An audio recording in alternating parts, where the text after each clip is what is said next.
Hi guys, this is Hirosaki. This story is all about what if Itachi was interested in having a child. Petunia performs a bit of accidental magic. It says something about her parenting that Uchiha Itachi is considered a better prospect for raising a child. Young Hari is raised by one of the most infamous nukenin of all time and a cadre of uncles whose cumulative effect is very prominent. And someone had the bright idea to bring him back to England.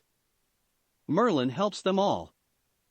Before we start, kindly like and subscribe to this channel, and look over the description box for the author of this amazing storyline. Welcome aboard. Chapter 76, Arrested Arrivals. It was somewhat novel, Hari found, to almost be part of the crowd when it came to reading the news. Thanks to Tracy and Hermione, they had ready access to 3 papers. The prophet always provided amusement. He wasn't sure there was anyone in the whole school, let alone in Slytherin, who believed anything in it anymore. The facts of Hari's presence in the world, and that there had been effective media blackouts regarding a werewolf professor, random petrifications, and Professor Potter's lessons meant that no one trusted the reporters to find their asses even with a map and a skilled guide. Virtually no one read the Quibbler, but it had interesting views on what took place in the world at large. Part of the reason for the poor circulation is that it covered a great deal of non-magical news which the majority of its proposed readership found dull at best. Many of them considered this to be akin to a newspaper reporting on the behavior of ants. Things might be happening, but that didn't make it important. Hari, on the other hand, made sure to examine that paper carefully. So much of what it said was relevant to his interests. The list of Hogwarts residents who read the Times was short, but it had a breadth of coverage that magical publications just lacked. They often had the details wrong, as far as Hari could tell, but that was because no one had let them know about magic.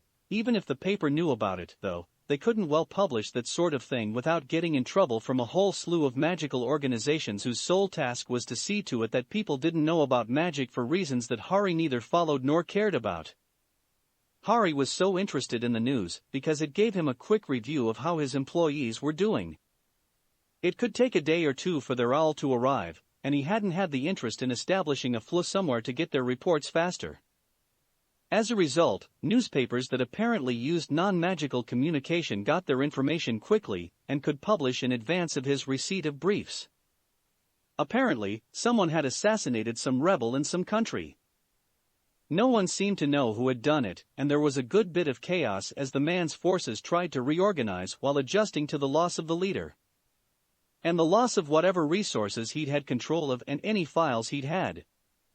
The destruction of his communication equipment had just made the matter worse. It hadn't been a difficult job, as far as Hari knew. It hadn't been particularly lucrative, but that was measuring against some of the truly absurd windfalls he'd had in his career already. For 3 days' work, most of it travel, it had netted the firm a healthy profit. It was just as well that he'd had someone to manage the day-to-day stuff, because it would have been boring. As it was, Hari found himself inundated with reports from various persons. The ability to maintain perfect recall and to see multiple reports at once helped, but he still had to take time out of his schedule of not going to classes to update his dossiers. He hardly had time for attending classes, so it was just as well that he was pursuing a self-study program, not that he'd been given approval or anything, just that everyone seemed to not care. Aside from showing up to arithmancy and runes, he sometimes made a stop in McGonagall's office to ask her questions about some bit of magic or to ask for her assistance in planning a lesson, something she invariably refused to have any part in. That was pretty much the extent of his involvement with classes as a student. He still taught and that ate into his time, but he found it a satisfactory pursuit nevertheless. He wasn't getting paid much, but he'd been doing this for free for 2 years, so it didn't bother him. Besides, some of his students would probably be employees one day, and it would be best to see to it they were well trained in that case. Admittedly, most of the time, there was nothing for his people to do. Problems that required the attention of the Dawn weren't thick on the ground, but it was enough to keep them busy and in trouble. And his nominal second-in-command was doing an admirable job of liaising with clients and generally appearing to be the face of the organization, so people didn't go around complaining about hiring a kid. Apparently, people felt awkward about that here. Harry didn't get it, personally. Alastair Moody spent a good bit of his days in private contemplation, which was his excuse for disappearing into his trunk for extended periods of time. He was, in fact, working himself to the bone to try and get back into fighting shape. Never mind the standards set by Professor Potter's classes, there was the fact that he'd been beaten by a man supposed dead. It was embarrassing. And while Professor Potter had no problem with him using the aggression pit, there were enough classes being taught that he'd need to keep giving it up to students. At some point, he'd have to ask Dumbledore about finding a better place, because his trunk couldn't handle some of the harder stuff, but for now, he'd focus on his ability to not get caught off guard and to dodge incoming attacks. I know it ain't my place, Professor, but what share need 24 dead pigs for? Hagrid asked. He'd slung the last of them onto a cart and had been planning to drag it up to the castle later, but the young professor had shown up and decided to move it himself. Practicing fine details. As you like, Professor Potter. Dumbledore stood at the high table. To those of you who didn't listen earlier this year, today is October 25th, and our esteemed guests from Boxbatons and Durmstrang will be arriving this evening. Please be aware that the usual rules regarding pregnancies applies to our visitors as well. Should any of you enter into a relationship of some sort with a foreigner, you must maintain your careful use of preventative measures.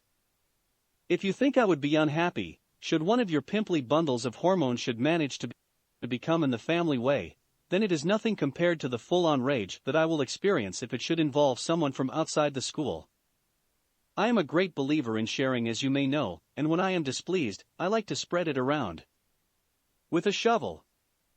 So, exercise care and control or face whatever punishment I can dream up. I understand that there are rumors circulating about the schools paying us a visit, and that these rumors persist despite Miss Granger's admirable attempts to correct those of you spreading them, that our French contingent is made entirely of female students and the Eastern European students are all male. That is patently false. How someone came to the conclusion that French wizards are forced to attend second-class magical institutions? Dumbledore shook his head in disappointment. But you are all now properly informed. They are as coeducational as we are. That is to say that it is only relatively recently that girls were permitted to attend instead of staying in their homes to produce children. And like this venerable institution, there have been great boons to magic as a result of the change, along with an unfortunate rise in schoolplace pregnancies that just weren't an issue when education was an all-male activity. That brings me back to my original point. I can't say enough that should someone manage to end my streak of pregnancy-free schooltime, I shall come down on those involved like a ton of conjured stone. And anyone they might be friends with. And probably people in the area too. Just to be sure. Again, no pregnancies. Thank you. It took no small amount of time for the students to filter out to the lawn. Classes weren't taught at precisely the same times, so the entire schedule was staggered considerably.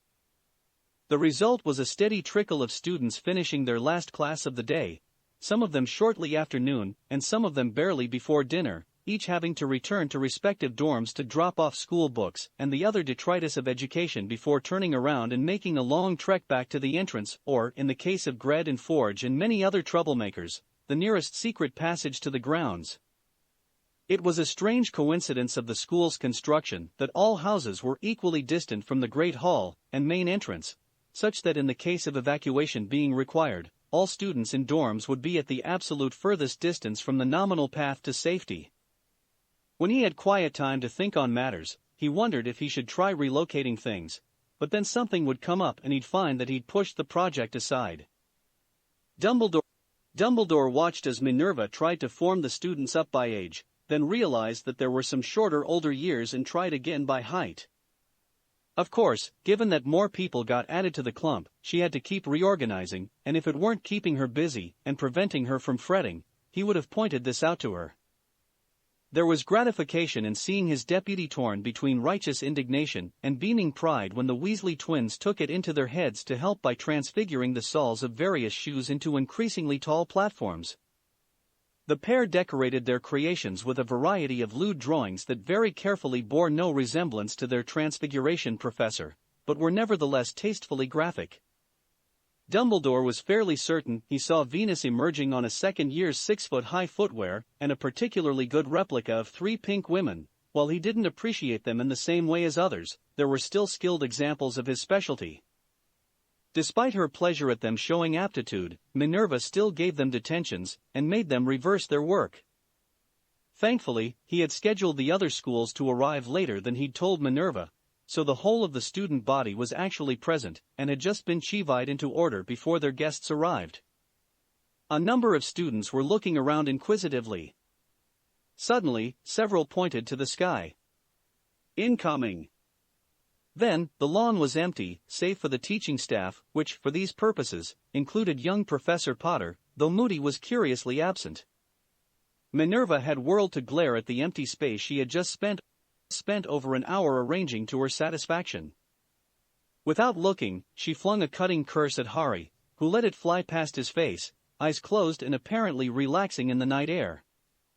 16 flying horses was a bit showy, Dumbledore felt, when the Boxbaton's carriage landed. Strictly speaking, they could have done with 4, maybe 6 if they had trouble getting the weight charms right. It was probably more difficult to steer like that, and the landing had been dreadfully loud for a delicate-looking vehicle. Not to mention that he was going to be expected to stable the damn things. At least he wouldn't need to buy dung for the greenhouses. "It's just the French school," came a voice from the lawn. "No threat." Stevens. That was Mad Eye's voice. "You're not occluding your voice." "Sorry, Professor." "What are they going to do?" asked a voice from near the castle. "Surrender at us?" "Always take it seriously." Moody's voice barked. "Still, threat assessment is valid." The students of Boxbaton's disembarked their carriage in a carefully orchestrated show of coordination. In turn, they were treated to a view of students climbing down from the few trees on the lawn, several rappelling down from the second-story windows of the castle, and no small number just fading into view from the grass.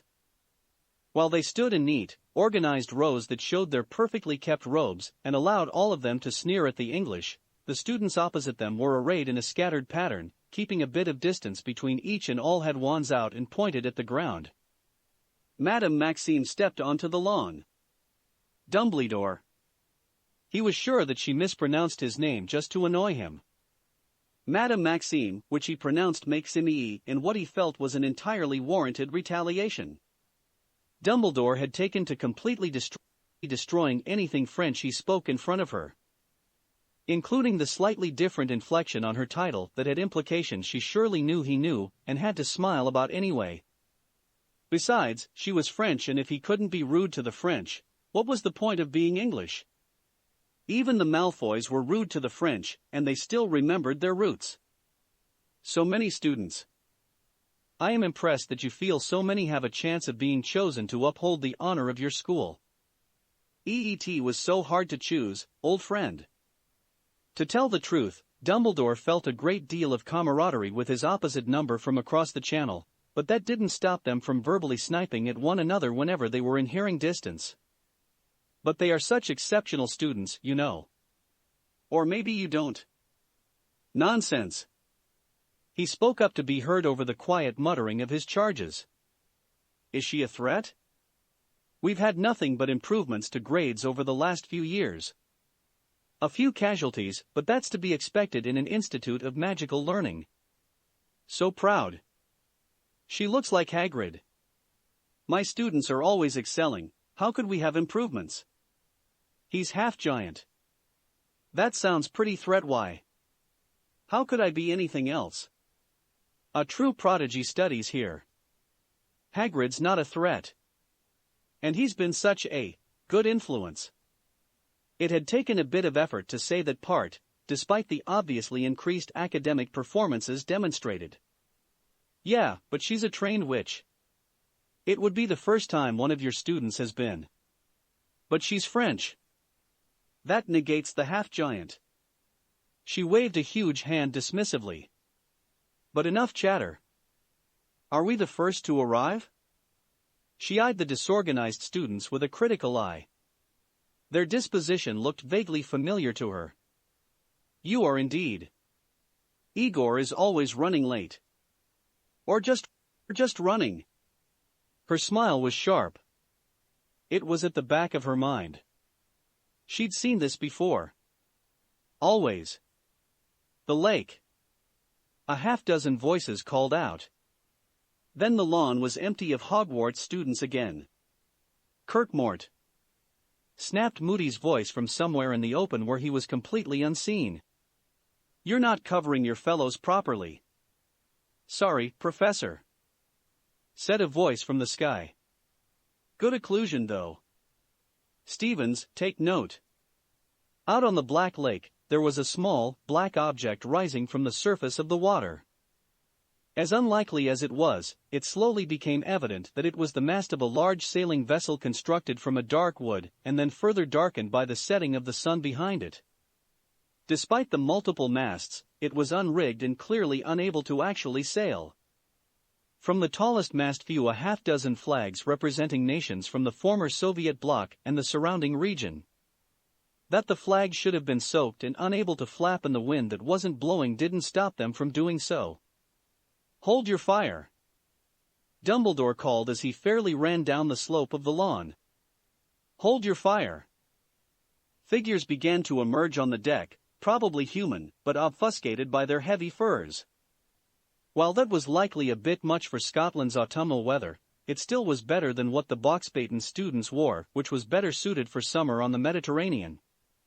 The figures scattered as Dumbledore didn't stop at the shore, but waved his wand as he dashed, transfiguring the muddy bank into a marble bridge that he crossed.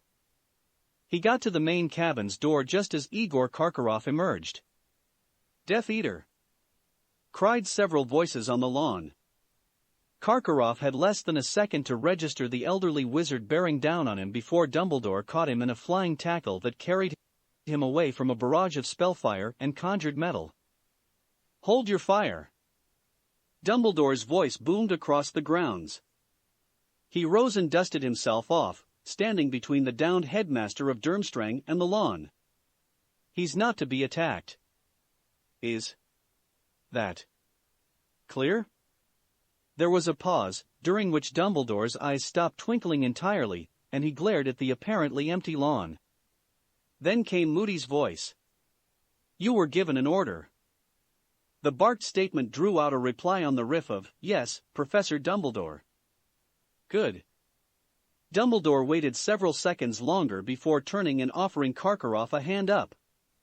I'm terribly sorry about this, Igor, but my students are zealous in their defense of hearth and home.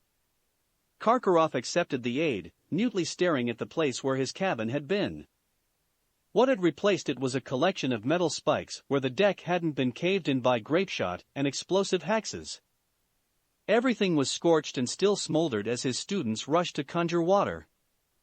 Fire on a ship was a bad thing, even a magical ship. Wah, he tried. Wah. He allowed Dumbledore to guide him down the gangplank. Madame Maxime was watching the display as the Hogwarts students began to filter back into view. What had happened there had been quite odd. Durmstrang students began to walk down the gangplank, followed by students wearing Hogwarts robes who gave their fellows a cheerful greeting. She couldn't help wondering what Dumbledore was doing at his school. == It had been a sleepless week for Arnold Lewis. That wasn't new though. He absently used a depilatory charm to shave and made sure that he didn't look like he had slept on a pile of paperwork before climbing out of his pile of paperwork and pulling on a pair of clean robes. He'd been forced to buy a couple of house elves to keep the office neat, and it was truly amazing how easy it was to find things now that they were filed properly at all times. Only his active projects pile was left alone, after a long argument with the green whirlwinds of servitude, and he often ended up sleeping in the nest it made. With a bit of effort, he'd managed to find someone to treat the teens he had stashed in a newly enlarged wardrobe-cum-medical ward. It was a crapshoot whether it would work or not, but at least they had someone who could handle injuries if they came up. It was always possible in their line of work, and now the office was staffed with a trained specialist. And if she happened to also be good at dealing with the kinds of stresses that Arnold's operatives tended to acquire on the job, that was all to the good. He decided to hold off on the mandatory therapy for the moment, but it was probably only a matter of time before that changed. He had Kirkbane coming in to meet with him in 10 minutes along with 2 new employees. Well, technically it was 1 employee and 1 new asset, but that was splitting hairs. When Kirkbane opened the door, it was to find his unremarkable boss sitting at a gleaming desk, typing away on a computer with an expression of great concentration. Kirkbane was a lanky man, too tall and gangly for his age, with the coltish sort of movements that made people think he was a late bloomer still waiting to flower. The fact that when in important situations, he suddenly moved with grace and care was one of the reasons that he made a good operative. Beside him was a short, portly man with a big, red face, a pair of tiny glasses hiding beady, brown eyes, and a bald spot. Like Kirkbane, he was dressed in something other than robes for a walk through London, though where Kirkbane wore jeans and a shirt hard-wearing clothes that could handle field work, the other man wore straining evening wear, black 3-piece suit, white shirt, and a red tie. "Ah, Kirkbane." Arnold's voice was crisp and businesslike. "This must be Mr. Gormchev. I understand you've joined our organization.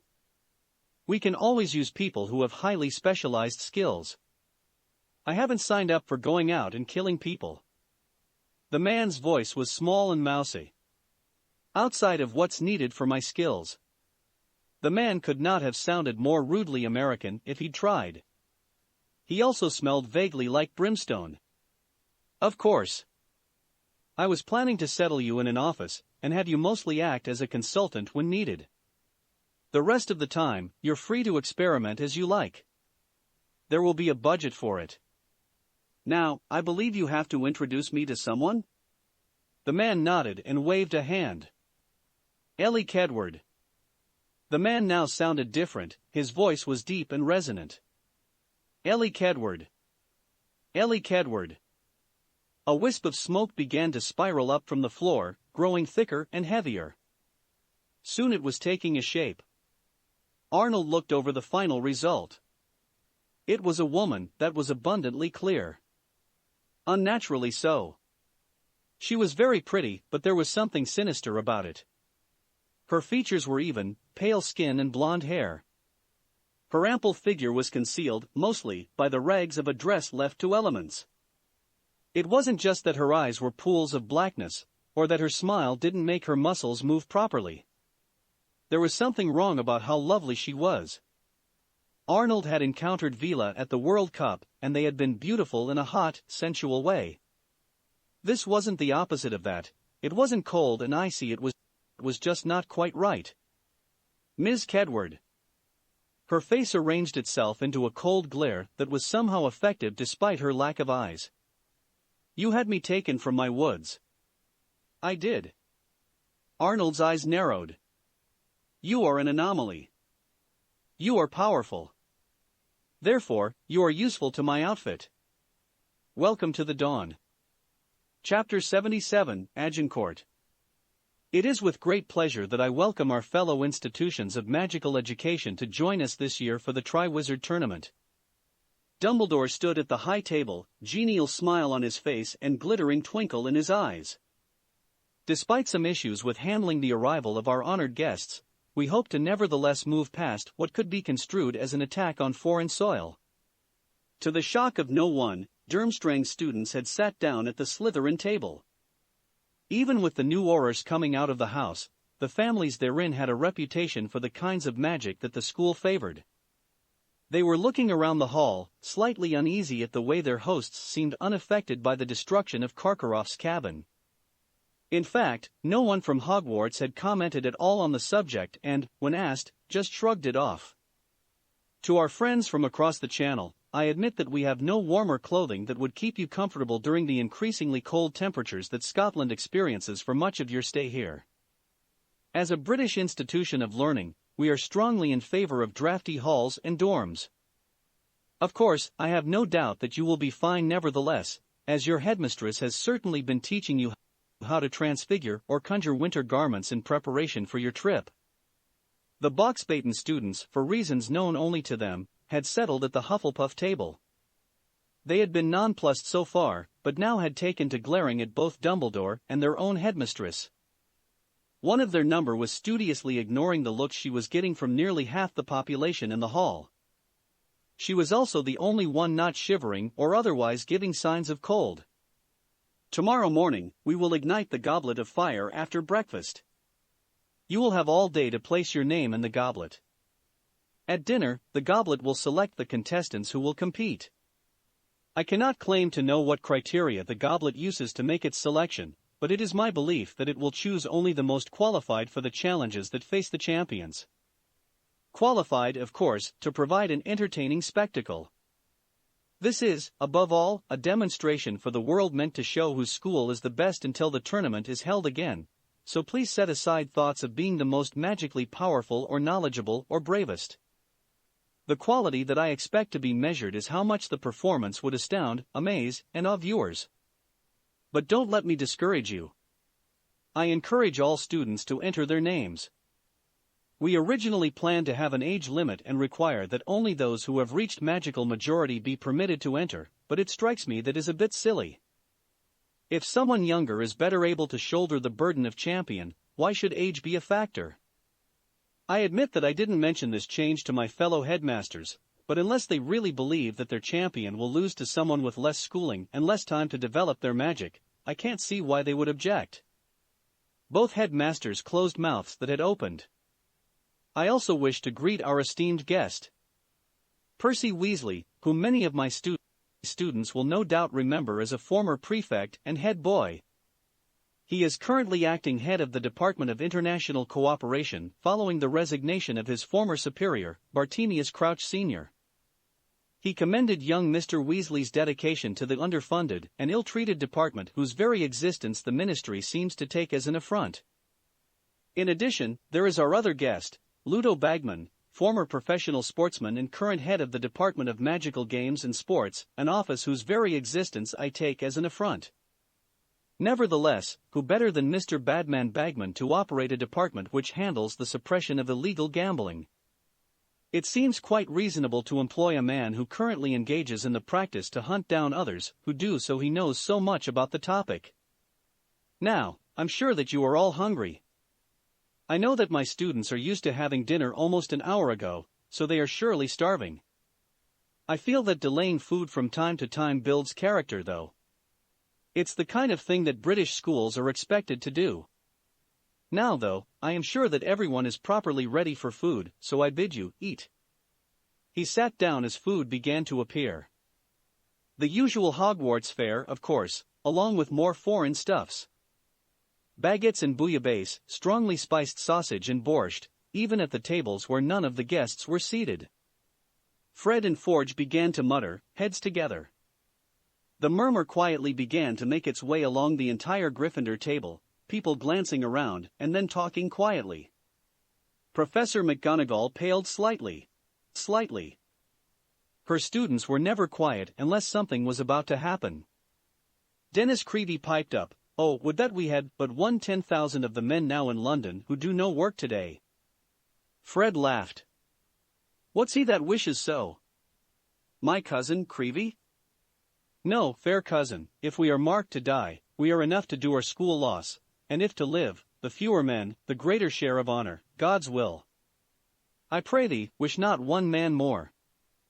George nodded, brandishing a whole ham. "By Merlin, I am not covetous for gold." In the background, several Slytherins could be heard muttering just as well, "Nor care I who doth feed upon my cost. It yearns me not if men my garments wear." Ron mumbled something on the lines of "I already do, jackass, such outward things dwell not in my desires. But if it be a sin to covet honor, I am the most offending soul alive." Gred stood, his foot on the bench. "No, faith my cuz, wish not a man from London." His brother clapped Dennis on the back, "God's peace. I would not lose so great an honor as one man more methinks would share from me for the best hope I have. Oh, do not wish one more.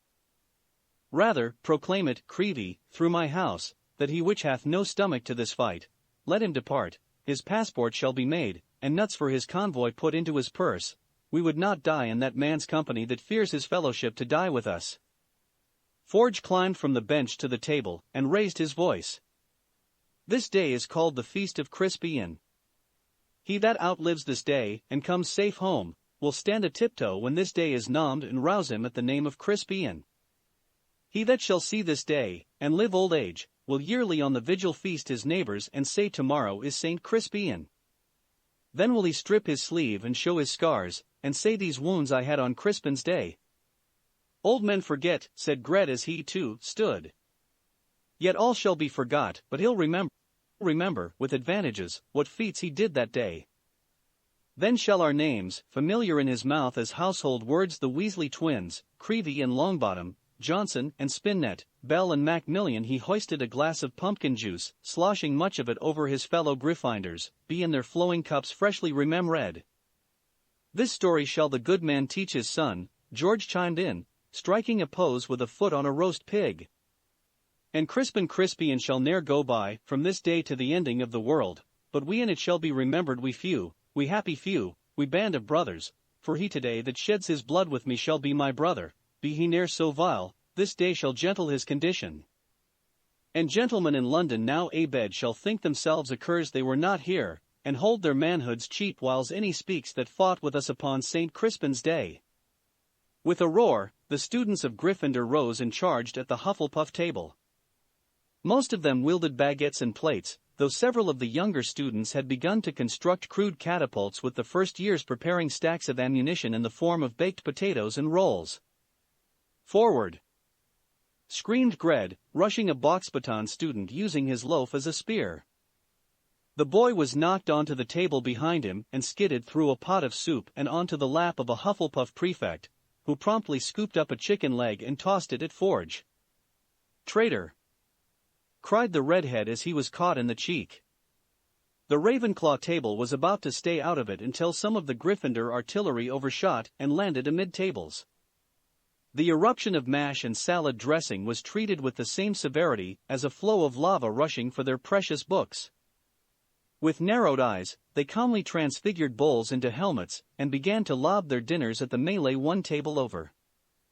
Slytherins, who by their nature are a little more cautious, had seen the way the wind was blowing and the seventh years had begun to conjure shields. They conferred amongst themselves, then the fifth years were ordered to prevent the guests from interfering while the rest of the house grimly hunkered down behind the magic shields and prepared for war. Dumbledore hummed quietly to himself. His wand danced and a whole turkey stood up, surrounded by a bodyguard of chickens.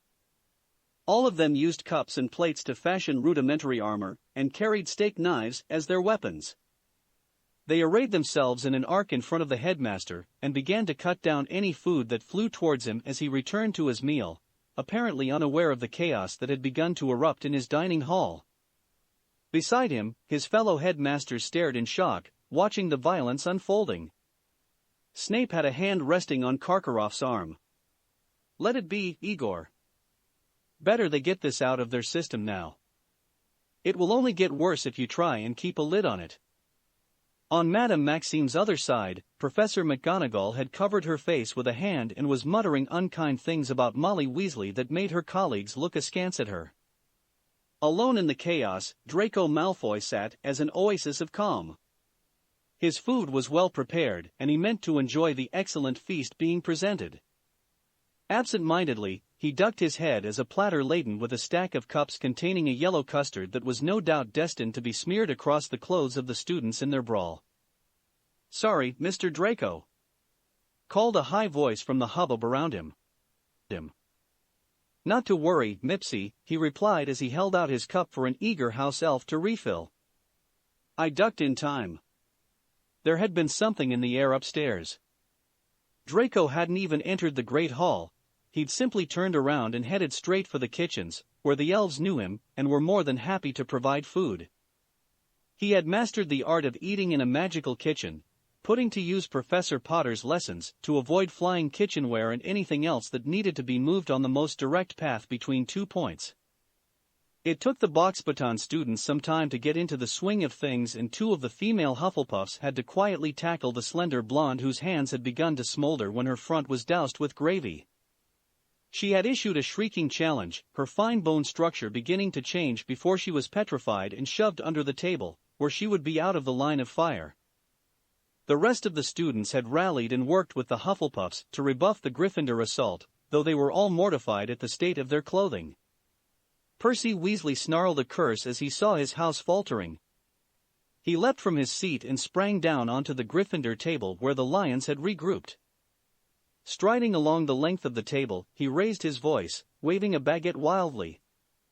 "Once more into the breach, dear friends! Once more, or else bury them with our Gryffindor dead!" Percy conjured himself a tabard bearing gold lions on a red field and gold fleur-de-lis on a blue field. He transfigured a pot into a crude helm. In peace there's nothing so becomes a man as modest stillness and humility, but when the blast of war blows in our ears, then imitate the action of the tiger, stiffen the sinews, summon up the blood, disguise fair nature with hard-favored rage, then lend the eye a terrible aspect.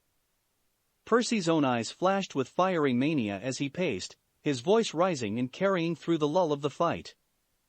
"Let pry through the portage of the head like the brass cannon, let the brow o'erwhelm it as fearfully as doth a gold rock o'erhang and jutty his confounded base, swilled with the wild and wasteful ocean. Now set the teeth and stretch the nostril wide, hold hard the breath, and bend up every spirit to his full height. On, you noblest Gryffindor spirit whose blood is fet from fathers of warproof. Fathers that, like so many Grindelwalds, have in these parts from morn till even fought, and sheathed their wands for lack of argument, dishonor not your mothers, now attest that those whom you called fathers did beget you. Be copy now to men of grosser blood, and teach them how to war." He pointed a quivering finger at Dennis Creevey, whose face was smeared with an unidentifiable mix of food, left eye swollen shut and favoring his left leg. "And you, good yeoman, whose limbs were made in England, show us here the mettle of your pasture, let us swear that you are worth your breeding, which I doubt not." The red-haired man whirled to face the Boxbaton students, who were themselves readying for what was clearly going to be another stout assault by the Gryffindors. "For there is none of you so mean and base, that hath not noble lustre in your eyes. I see you stand like greyhounds in the slips, straining upon the start. The game's afoot, follow your spirit, and upon this charge cry Merlin for Gryffindor, Hogwarts, and Professor Potter." The mass of stained and battered students screamed their approval as they surged towards the Hufflepuff table again with echoed cries of Merlin for Gryffindor, Hogwarts, and Professor Potter.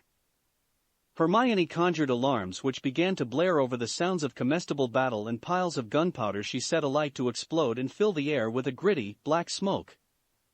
She then sat back behind a shield spell with a self-satisfied grin that few noticed, but she seemed to be taking immense pleasure in the chaos she'd added to the mess.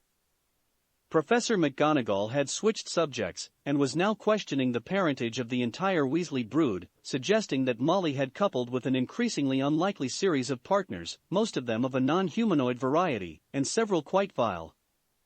Professor Vector had taken McGonagall's wand and was not planning to return it until morning. From out of the chaos came a baguette, launched at missile speed towards the head table.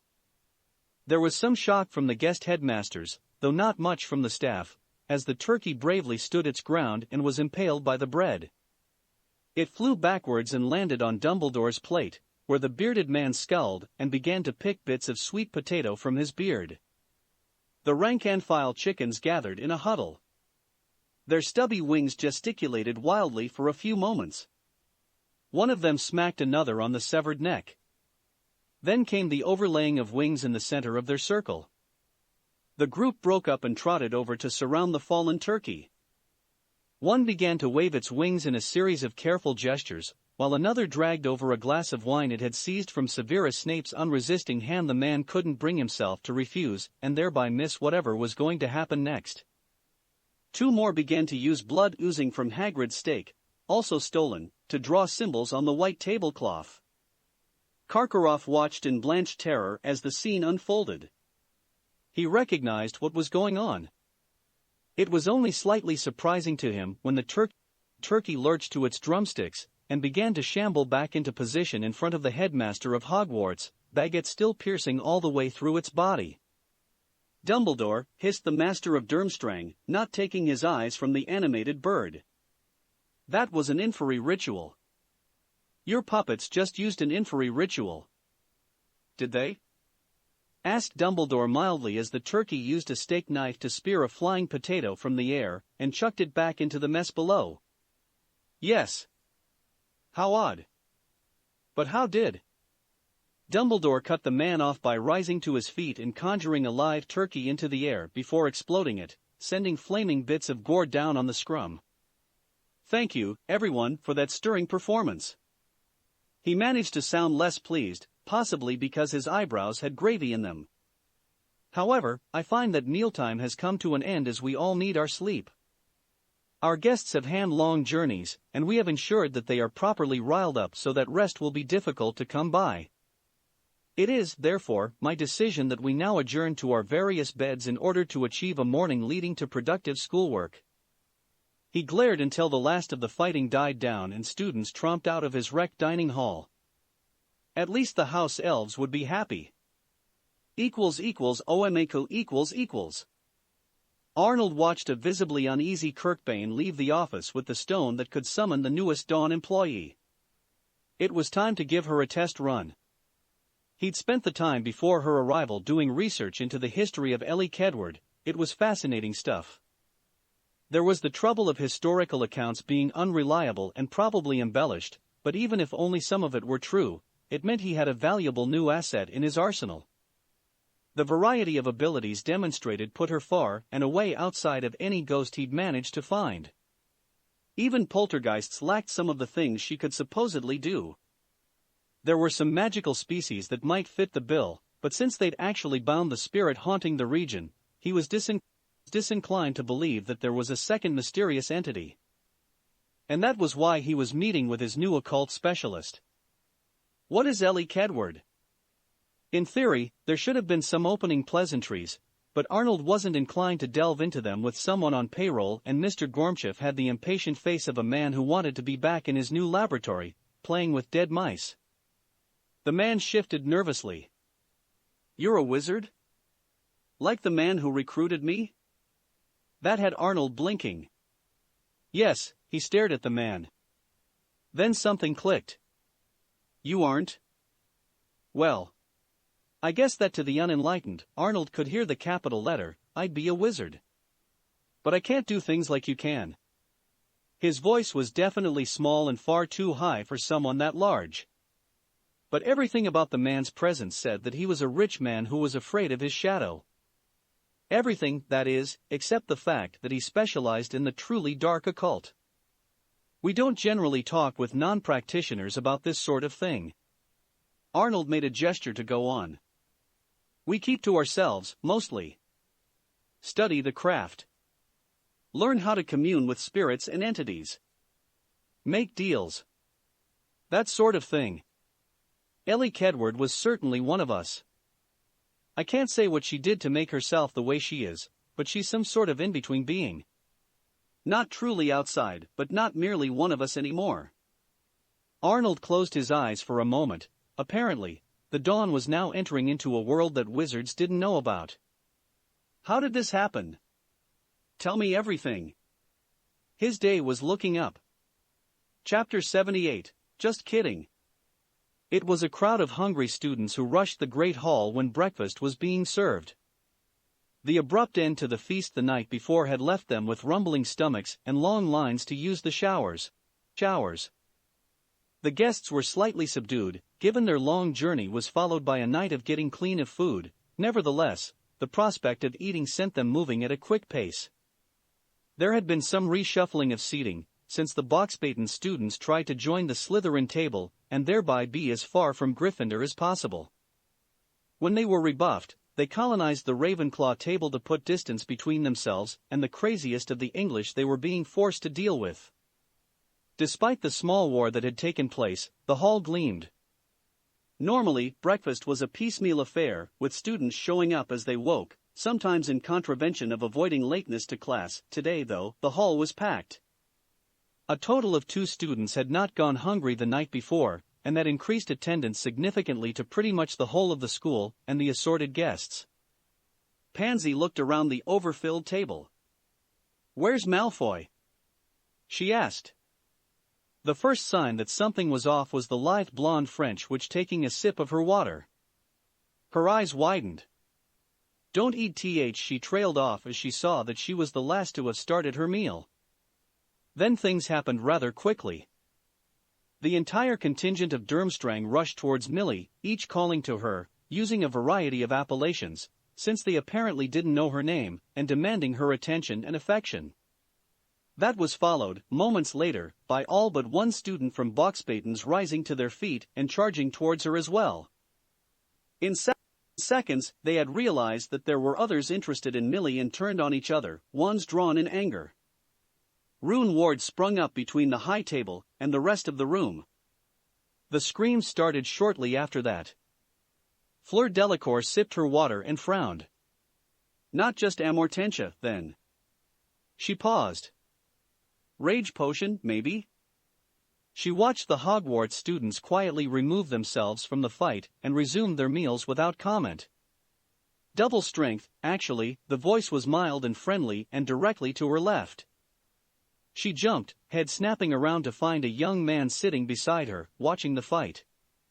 He couldn't be more than 15, given that his face hadn't quite lost its youthful roundness. What she could see of his frame, under a white shirt and strangely designed robes, was more corded with muscle than pretty much any wizard who didn't play beater had, but his build was too small for that. Oddly somehow pale and yet slightly golden-skinned, it put her in mind of the descriptions she'd heard of someone as bronzed. Then there was the long hair, another unusual trait among wizards, who mostly kept their hair short. If that weren't enough, the rather normal black had a bright splash of red through it that made her think of a bird's plumage. "You did this?" "I think it's safe to say that there's probably some sort of inhibition reducer in there as well," the boy replied. "They're really bad at this." "Bad at what?" Fleur decided to ignore that he hadn't answered her and move on. "Killing each other." The boy pointed at a pair of Durmstrang students who were on a table, wrestling with each other, and trying to stab one another in the eye with forks. "I mean, they're wizards and from a school supposedly renowned for its education of magical violence, and I'm watching them just fail to mutilate their opponents." Fleur considered that statement. "Is it bad that they aren't killing each other?" "Well, it will hardly reduce the number of applicants for the Tri-Wizard tournament if they don't slaughter their way down to the strongest." Is that why this is happening?" "That seems like a safe bet." "You seem rather unconcerned." "Most civilians would be more upset by now." Fleur waved a hand dismissively. "It's not like I'm fond of them. The boys want to take me and the girls hate me for it. This is rather like a happy fantasy of mine, only I'm not the one doing it." "As sound a reason as any." "Popcorn?" He held out a bowl. Fleur considered the bowl for a moment before shrugging and taking a handful. "Who are you?" "Uchiha Hari." He turned and she got a look at his eye for the first time. It was red and black, the pattern spinning gently in a socket that appeared outlined in coal. "Though around here I go by HarryPotter." Madame Maxime and Igor Karkarov were both making valiant attempts to bring down the runic barrier that was separating them from their students. On the far side of the transparent wall, blood had begun to spill as rage took hold. Any perceived slight was being acted upon as much as a lust for a student, and the young people were engaging in violent discourse. Dumbledore observed with mild interest, then resumed eating his breakfast. He was apparently fascinated by the small mound of scrambled eggs he had amassed, and its accompanying collection of bangers. Beside him, Severus Snape had given the chaos a quick glance and, upon becoming certain that none of his students were involved, had decided to let this be someone else's problem as long as possible. His potion kit was under his chair so he could help attend to the fallen when it was time. Ludo Bagman was watching with unadulterated horror and flinched as a splash of gore streaked the barrier directly in front of him. "Headmaster," hissed McGonagall, eyes narrowed. "This is pretty much the very definition of international incident." "Really? Really?" Dumbledore looked up. "You know something, I do believe you are correct, Minerva." "Then help." "Well, while it might be an international incident, the nations in question do not include Scotland, so I think I can sit this one out. He turned back to his food. What are you talking about, Dumbledore? It was a sign of Maxime's distress that when she snapped at him, she didn't mispronounce his name. Get this barrier down and help stop this madness. That is a ward built into the castle. To lower it requires certain conditions to be met. The lack of lethal force being wielded outside its confines is the most obvious one. He had adopted a lecturing tone, though his face was conveying his disappointment in the fact that people were disturbing his meal. There certainly seems to be a great deal of intended lethal force out there, though I am forced to note that it is being very poorly directed. I do believe there are only a handful of casualties, and most of them are probably walking wounded at the moment. The visiting headmasters stared in shock.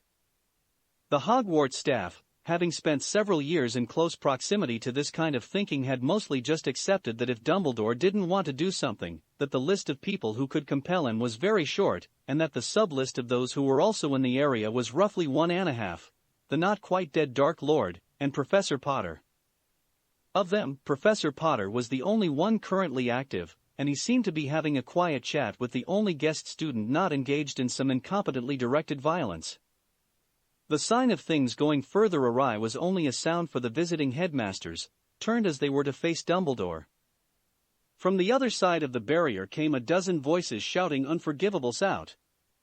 When they whirled, they spotted a change in the tone of the hall. The Hogwarts students had managed a quick and orderly retreat to the walls, dragging the youngest of their peers if necessary, and had begun conjuring stone to shield them from stray spellfire. A Slytherin prefect had pulled Millie behind one of the new protections.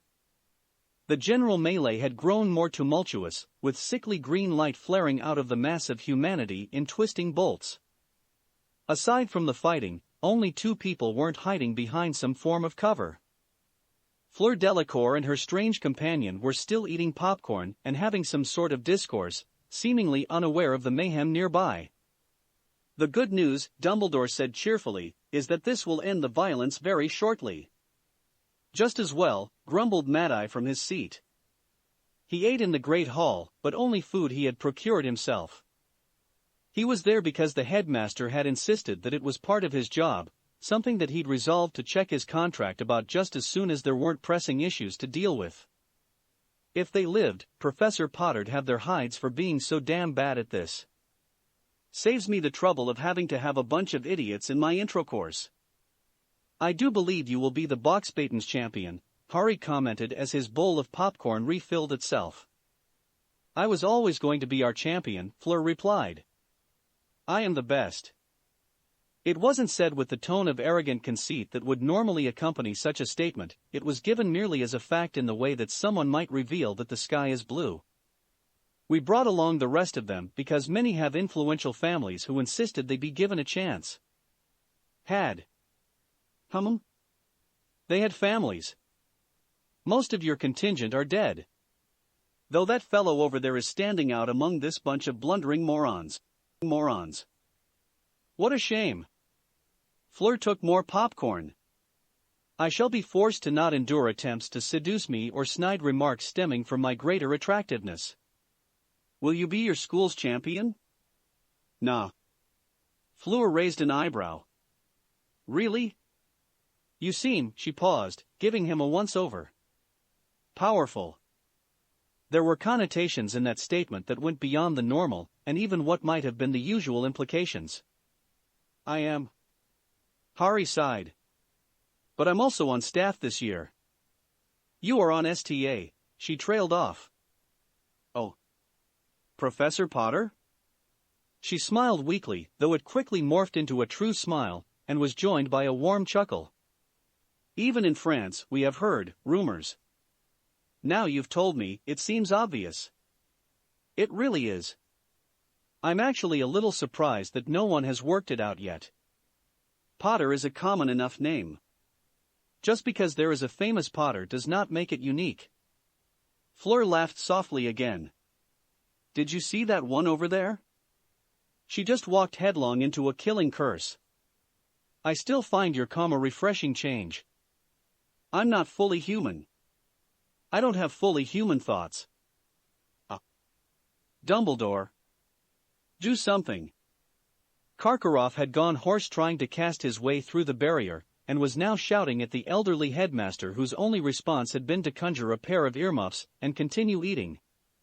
It was because of this that he saw what happened next. A twisting beam of green energy blasted through the barrier, suddenly reminding him that these were unforgivables, and he'd been rather foolish to not be hiding behind something while trying to get through the ward and straight at Dumbledore. It was horrible and gratifying in equal measure to know that the man was about to die. So, when Dumbledore held up a hand and the curse vanished in a cloud of sparks, Karkarov wasn't sure how to feel. Dumbledore! He shouted. The man pulled off his earmuffs, looking inquisitive. Inquisitive. You just blocked the killing curse. That's impossible, Karkarov. You know that. Dumbledore's face bore an expression of honest incredulity. He held out a small pouch. Lemon drop? Karkarov twitched. Oh look, it seems they've finished. Victor Crum stood atop the pile of bodies, face splashed with blood and one arm sporting a jagged cut down it. His victorious smile was followed by one of grim determination. He turned and marched directly to where Millie had poked her head out from behind the stone barricade, grabbed her, bent her backwards, and kissed her thoroughly to a chorus of wolf whistles from the Weasley twins. Would you go out with me? He asked the blushing girl. ===. We're going home. Naruto might have become calmer over the course of his training with Jiraiya, but this was too exciting. Ramen. It'll be good to be home, Jiraiya agreed. There's beauty all around the world, but nothing is quite as lovely as the beauty of home. Then, before Naruto could remark on the poetry of the statement, he added, the babes are the hottest around. Is that a Fire Country joke? Jiraiya blinked. Only by accident. Now, remember that I didn't write Tsunade to let her know we're coming back a bit early. Why not? Because it's the spy master equivalent of pulling her pigtails. You love her, then. Jiraiya cocked his head. How do you come to that conclusion, brat? Well, you said that's how boys show girls they like them, right? Well, you're an adult, so you probably don't just feel like for her. And you've known her most of your life. And you always sound a little odd when you mention her. That's impressive, brat. Yeah, I do. You also told me once when you were drunk. Bullshit. I don't spill secrets when drunk. Jiraiya smacked his student upside the head. I've told you not to try that on me. Naruto looked down. All right. Deductive reasoning then. I hesitate to say this, but you're a good teacher. Yeah. One of my last students learned a bit too well. Went and killed himself because he'd spent too much time on seals and not enough on everything else. Still, he did manage to lead the village first, Jiraiya shrugged, so I suppose I should be proud. Chapter 79, Post-Arithmetic. Where are your house elves taking my students? Karkarov demanded as the elves in question gathered up the earthly remains of 37 of the 38 students he'd brought to this Merlin-forsaken castle. Probably out back. Why would they do that? It's where they dug the pit over the summer. Pit? Demanded Madame Maxime. Well, it's what I usually call the communal grave we fill with the year's rejects. I haven't had it this filled since Severus's first year teaching potions. You're putting my students in a mass grave? Shouted Durmstrang's headmaster. No. My elves are. But what about a funeral? We don't bother with that sort of thing here at Hogwarts. Mourning is for those who had value. My students had value. Igor, I'm sure that you liked your students earning extra marks, but lying there and letting you thrust doesn't make them valuable. And what about my students, Dumbledore? Snarled Maxime. Dumbledore shrugged. They're French. Now, if you'll excuse me, I have useful things to be doing. My dear Madam Director, Dumbledore said as the fireplace glowed with green flame. I do believe today would be a good day. Things aren't exactly perfect yet. Nevertheless, it would be a good idea. If you say so. I do. Dinner that night was as lively as ever. When Millie had turned up, sometime after classes had let out and covered with hickeys, she had nearly floated. She was remarkably tight-lipped about the details of her time away from the general populace, but it hadn't taken a genius to work out at least the bare bones of her experiences.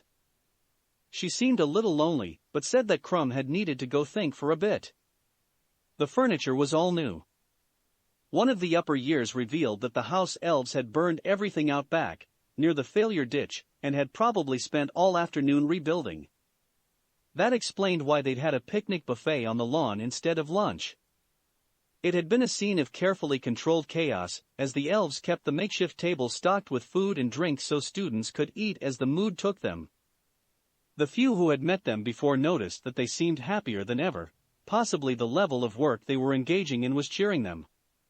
There had been a slight shifting of seating. Without Durmstrang to get in her way, Fleur had decided to sit at the Slytherin table, where she could talk to the interesting freak of unnature that was HarryPotter. She was openly amused at how many of the stories about him were so blatantly wrong, and enjoyed seeing his own smirk when she regaled him with some of the rumors that had made it abroad. For some reason, the rest of the table wasn't amused when she told the story about Harry Potter capturing a Nundu.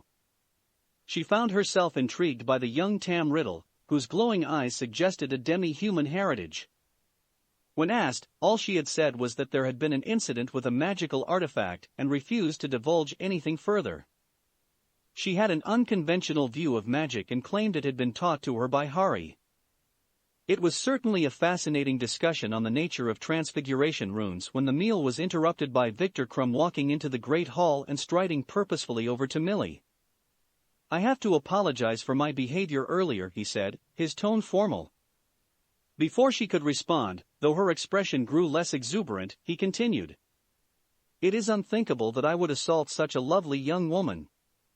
The fact that I was under the effects of potions is no excuse for it. I am deeply ashamed to have besmirched your honor in public, to speak nothing of laying hands on your person." He paused and took a deep breath. "However, I hope that you can find it in your heart to forgive me, and to go out with me at your earliest convenience." Millie blinked for several long moments, apparently a little lost. "Lovely young woman?" she finally asked. "Of course. You are a vision of perfection in this wasteland of unattractive creatures." She pointed at Fleur, who was looking unsure if she should find this funny or insulting. "You are saying you find me a vision of perfection while she is sitting not 2 yards away?" "Bah." Crum waved a dismissive hand at the part villa. "She's too skinny. A real woman should have meat on her bones and look as if she can carry a pig under each arm. I can do that. You are already perfect, and you will no doubt grow only more so as you come into the full blossom of your womanhood. I ask again, will you go out with me?" Millie tackled Crum and kissed him. "That's a yes," Tracy explained to the boy who had managed to catch her and not fall to the ground. "She's always preferred expressing herself physically. I'm sure we are all glad for the budding young relationship of a young farm boy and one of my students," came Dumbledore's voice, cutting through the catcalls, wolf whistles, and general applause. "But I wish to remind the two of you of school policy regarding youthful indiscretion. That is to say, I don't care as long as there's no pregnancy. So, both of you are to report to Madame Pomfrey after dinner to have her talk." Crum looked aghast as he pulled away from Millie. "I wouldn't dream of doing anything like that before I made her an honest woman, headmaster. I was brought up properly." Yes. And if you think Miss Bulstrode will put up with that, you are more of a fool than your headmaster. Both of you to the hospital wing after dinner, or you won't need to worry about any accidents." He smiled genially at the rush of students heading to the Slytherin table to clap Crum on the shoulder and whisper suggestions in Millie's ear, many of which made her look rather thoughtful. "Did you plan this?" Fleur asked Harry as they sat in a bubble of comparative quiet. Tam was scribbling notes in a black-covered journal and seemed happy to withdraw from society for the moment. "Not in the least. I don't recall saying I was involved in this at all. But Millie was certainly a good choice. She has a summer job breaking up riots in magical prisons, so she can handle a little chaos. But since she seems happy, that would probably be counted as a bonus. Still not admitting it, Professor? Admit what? I am worried about how facing you in the tournament is going to end up for me. I told you, I can't enter. My students are plenty dangerous though. Fleur looked him over for a moment, face thoughtful. I'll bet you're wrong. Harry shrugged. What are the stakes? An unnamed favor at a later time. Oh? I'm ambitious. Who knows what I'll need in the future? Harry shrugged. What do I get if I win? Fleur gave him a heated look. A night with me? No thanks. She blinked. I don't know if I should be happy or insulted. It's me. And you're very pretty. But not pretty enough to be worth something that valuable. In the background, Pansy had a hand over her mouth to smother her suspiciously laugh-like cough. Got anything else? Well, I'm rather surprised that you turned me down. Impressed, but surprised. What else do you want? You have to be a model, Tracy interjected. For a lingerie line. Harry looked nonplussed. What she said? Deal. The two shook hands. Dumbledore rose and cleared his throat. In light of recent events, it might be expected that we would alter our plans regarding the tournament. If you truly expect that, then you are an idiot. We will plow ahead regardless of minor setbacks, like all but one possible champion dying in each of two schools. As such, the goblet will be lit the morning of All Hallows' Eve and names will be selected at dinner that night. I wait with bated breath to see whom will be chosen by the goblet for our visiting challengers. Ludo Bagman has sadly resigned from his position as a judge of this contest, citing something about needing a vacation or similar. I have no doubt that this is unrelated to the goblins taking a serious interest in his off-the-books betting operation and his failure to pay them their cut. Nor is it connected to him cheating two of my innocent, young students who expressed their good cheer in knowing he would be unable to leave the castle for the school year. Now, go to bed. Breakfast the next morning was split by an indignant shriek from Igor Karkarov. How did it not make the news? He demanded at the top of his voice. How could mass slaughter not even get mentioned? He waved his hands expansively, gesticulating with an open newspaper. Even the international press didn't cover it.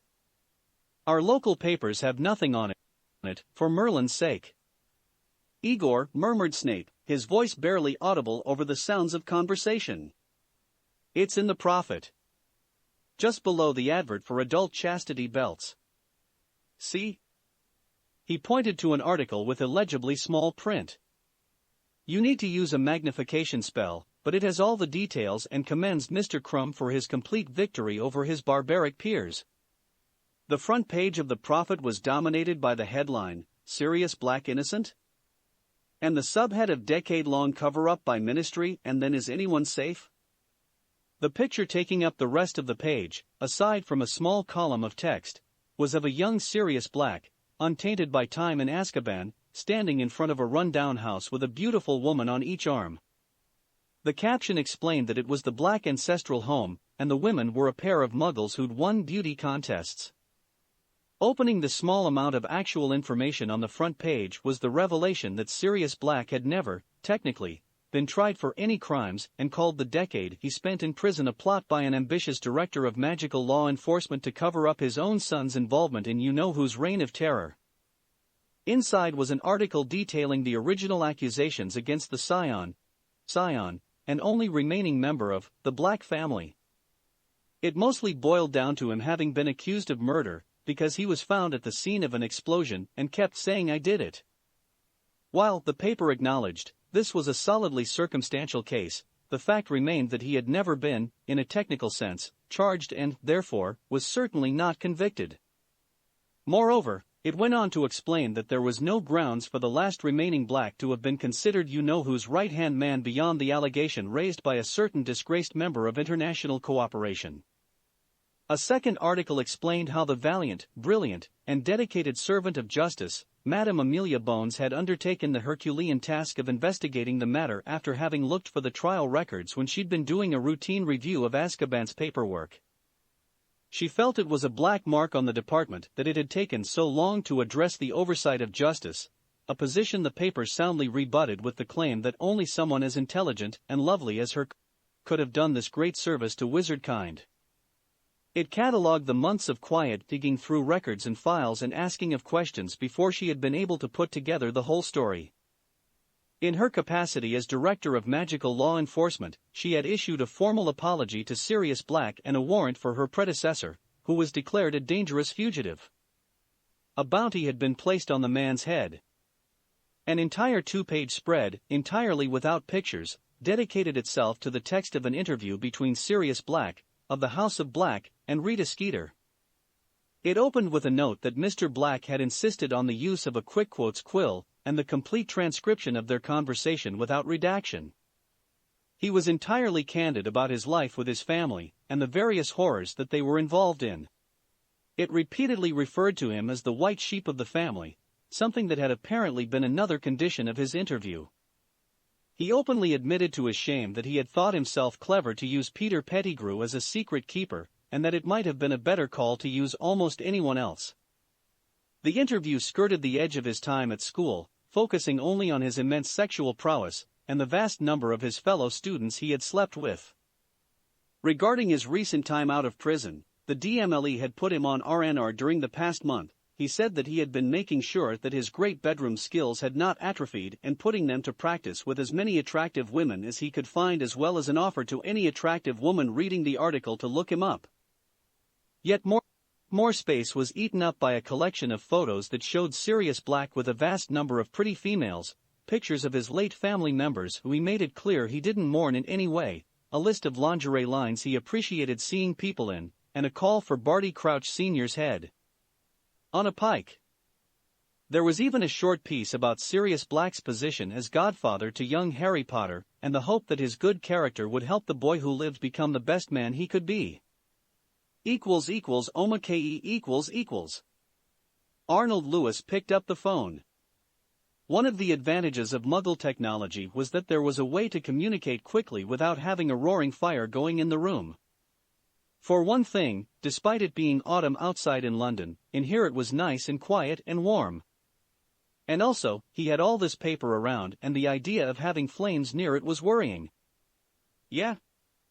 Normally he'd answer the phone more formally, but this wasn't the office phone, this was the work line, the one for operative to call in on. Besides, he was tired and had spent another long day trying to balance his usual job of managing a small yet wide-reaching international conspiracy and studying as much as he could about the world of what Gormchev called practitioners. He listened for almost a minute. Ms. Niemeyer paused as she was walking from the office door to the infirmary, staring at the ice beginning to form on various surfaces. You what? Another listening period. What do you mean failed? He snarled.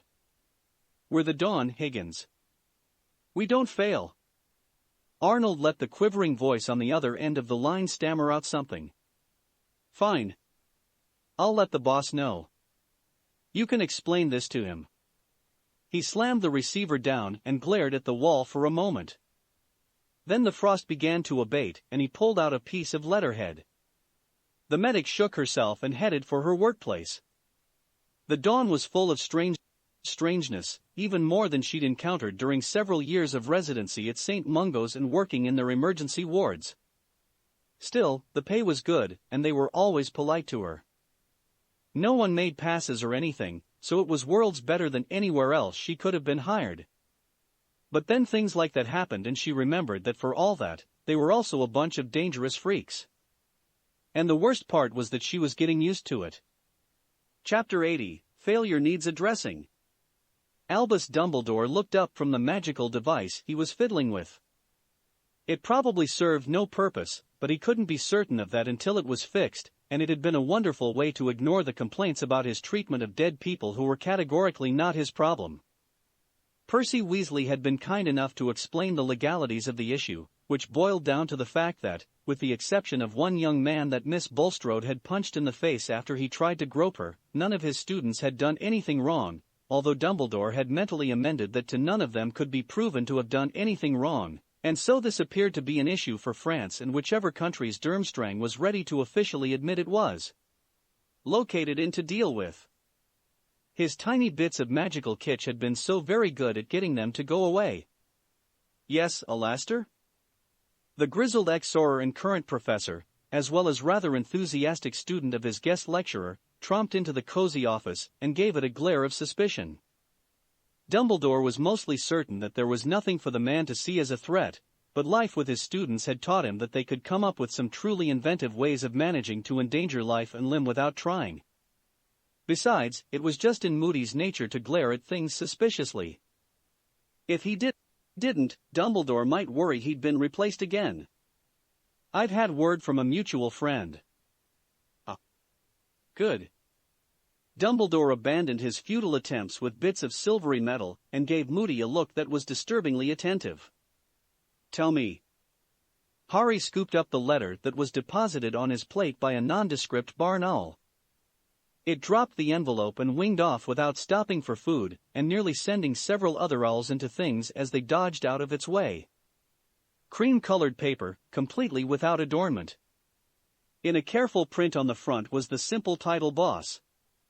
A drop of red sealing wax held it closed, Cloud's signet pressed into the wax and, apparently, raised to a temperature that had scorched the material black.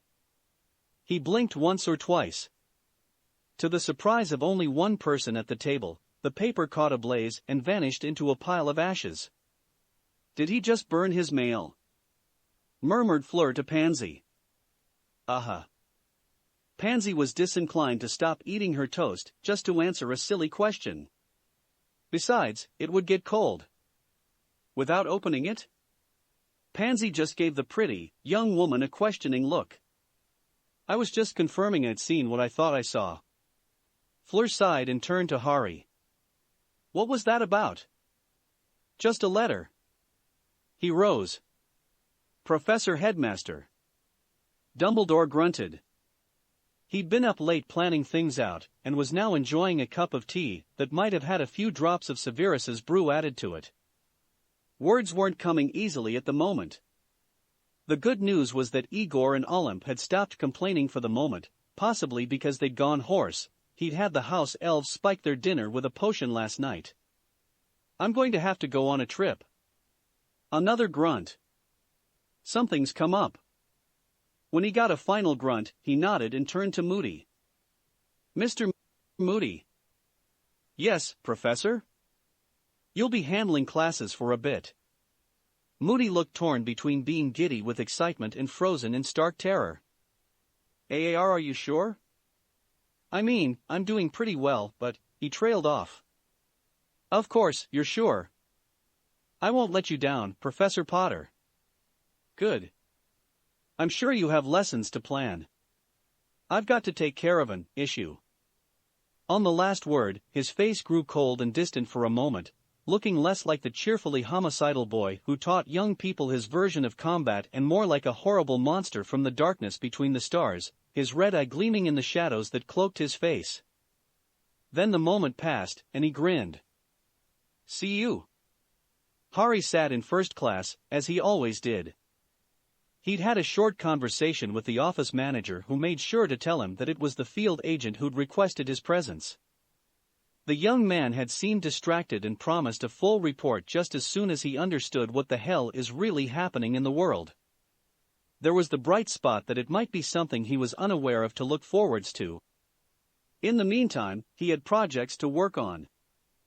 He'd picked up several other seats to ensure that he'd have room to spread out and took advantage of that by unpacking the storage seal on his left wrist, revealing a half-dozen unfinished creations, including a thick scroll he'd been making for several months. He got off the plane a good 11 hours later, feeling mildly productive, and ready to kill someone. Professor. A young man wearing a gray suit gave him a respectful bow. Despite his pale skin and blonde hair, the man partly managed to fade into the background. Up until the moment he started talking to someone who looked like he was headed to a cosplay event. "I am terribly sorry to have dragged you out here." "Ah," Harry looked at his employee. "You mean to say you dealt with the matter, Higgins?" "No, Professor." The man winced. "I tried, I swear." The two began to walk out of the airport, a cloud of silence surrounding them as they went. "I tried direct stuff, indirect attacks. I even tried a dark ritual." "Do you know what happened, Professor?" "He showed up partway through it and told me not to do something so dangerous." Higgins threw his hands up in the air. "What am I supposed to do with that?" Harry considered the matter for a moment. "This is intriguing. I'll look into it. Get back to England and tell Lewis you're on RNR for a week." "Yes, Professor." "Thank you, Professor." The man gave him a hurried bow and rushed to the airport to confund someone into giving him a seat on the next plane home. Things were looking up. The target looked up to see what appeared to be a weeb was sitting next to him on a park bench. "I have to say, you've caused one of my employees a good bit of trouble." Despite the clearly European features, the boy spoke perfect Japanese, with a Kyoto accent. The young teen looked shocked. "I have? I'm sorry about that." "Yes, well, you see, my firm was hired to kill you." "Kill me? Who would want to do that?" Despite the concern in his voice, the young man's body language didn't change, no shift of fear, just concern. "I can't think why someone would want me dead." "No idea. I don't ask questions like that." Harry shrugged and leaned back. "I understand you stepped in to help him." Of course I did." The boy paused. "Excuse me a moment." Harry didn't blink, but nevertheless, he didn't see the boy cross the intervening space between the bench and the young couple walking on the street nearby. He was just suddenly blocking their path and, as Harry read his lips, asking for directions. A few moments later, an out-of-control car slammed into the space the pair would have been standing, its passing sending the boy's school uniform rustling. He adjusted his glasses, assured the two that he was just fine, and strolled back to the bench. "Sorry about that." He sat back down. "I really am at a loss for why someone would want me dead." "You know," said Harry, "I can think of a reason or two, but nevertheless, it seems that it would be difficult to complete the contract. So I'm going to have to resolve this another way." "Oh? I do hope you aren't going to kill your client." "I wouldn't want someone harmed on my account. I was thinking more that I would find out who hired me, and then let you sort it out." "I'm not going to kill anyone." The boy sounded truly affronted. "As you like. As long as the contract ceases to be an issue, I hardly care how and why. Would you like to come to school with me?" Harry shrugged. "Why not?" The day was remembered as one of the school's strangest. Given who attended normally, that was saying something. A record number of students somehow avoided near-death experiences as a result of a series of increasingly improbable events. What started as simply being distracted by a conversation and missing an air conditioning unit falling from a window became having all the dodgeballs being caught and placed on the ground with care when they flew at speeds that broke the sound barrier, which then turned into amateur bomb disposal. "You are making today a most invigorating one," said the young man to Harry. The two of them sat on the roof of the school, watching the students below as they, in turn, watched the police come to collect the remains of the explosive device that had been sitting in the schoolyard. "And you have made mine a most entertaining one." Harry was eating a bento box that the boy next to him had whipped up in a few minutes from scraps lying around. It was rather good. "Oh dear, that truck is out of control." But his companion was already standing on the footstep next to the truck's cab, reaching into the window and steering it safely around a knot of young mothers and their infants, wove between the herd of kittens rushing down the street, and came to a stop just before hitting the bus full of crippled orphans on a tour of the city. "Well done, that," he complimented when he was rejoined. I don't often find myself impressed, but that was seriously good work. Saving people is a satisfying pastime, confided the boy. I enjoy being helpful. It's just lucky for me that humans are so desperately in need of help. True. I hardly need to set this up. It's just so much fun to watch. You might be the only person to think so. Everyone else just worries. More fun for me, then. The boy gave him a look that might have been calculating on another.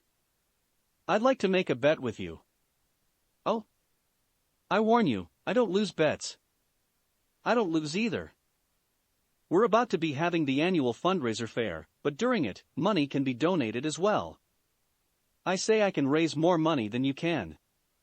You're on. The next day went down in history as well. This time because of a truly obscene amount of money donated to the school. The administration was genuinely unsure of how to spend the unexpected windfall. Everyone at the fair was torn between talking about the diorama showing the entire saga of Izanami and Izanagi, which required a magnifying glass to see the full detail of, and the bank robbery that had happened the night before. People also commented on the weeaboo with the Kyoto accent who'd showed up and handed over millions of yen in crisp, sequential bank notes, and who proceeded to win at every game of skill with his eye closed. At the end of the day, Hari was sitting with his new friend, the two of them sipping tea. Despite a very good showing, I do believe I won. You did, indeed. Hari paused. You planned to lose, didn't you? The boy shrugged. I didn't care. But since you won, I shall pay a penalty. I will match your contribution with money from my own accounts. Hari shook his head. Very well. He held out a card. On the back is the name of the person who asked that you be killed. It's my business card. We don't normally do rescue work or that sort of thing, but for you, I think we can work out a price. Thank you. By the way, who are you? Haven't you heard? Hari asked. I'm Uchiha Hari. The champions picked yet? The entire Slytherin table jumped as Hari spoke. Only, you guys are quiet. My sister was picked for the school, murmured Daphne as Dumbledore began his speech on how the tournament was going to be a great opportunity to build on international fear of Hogwarts' new graduates and ensure that the rest of Europe remembered to bow to Britain's superiority. He was cut off mid-word by the goblet flaring up and spiting a wad of parchment at him. HarryPotter. The hall went silent until Daphne nudged him. That's you, remember? No, it isn't, insisted Hari. They spelled my name wrong. And I don't use parchment.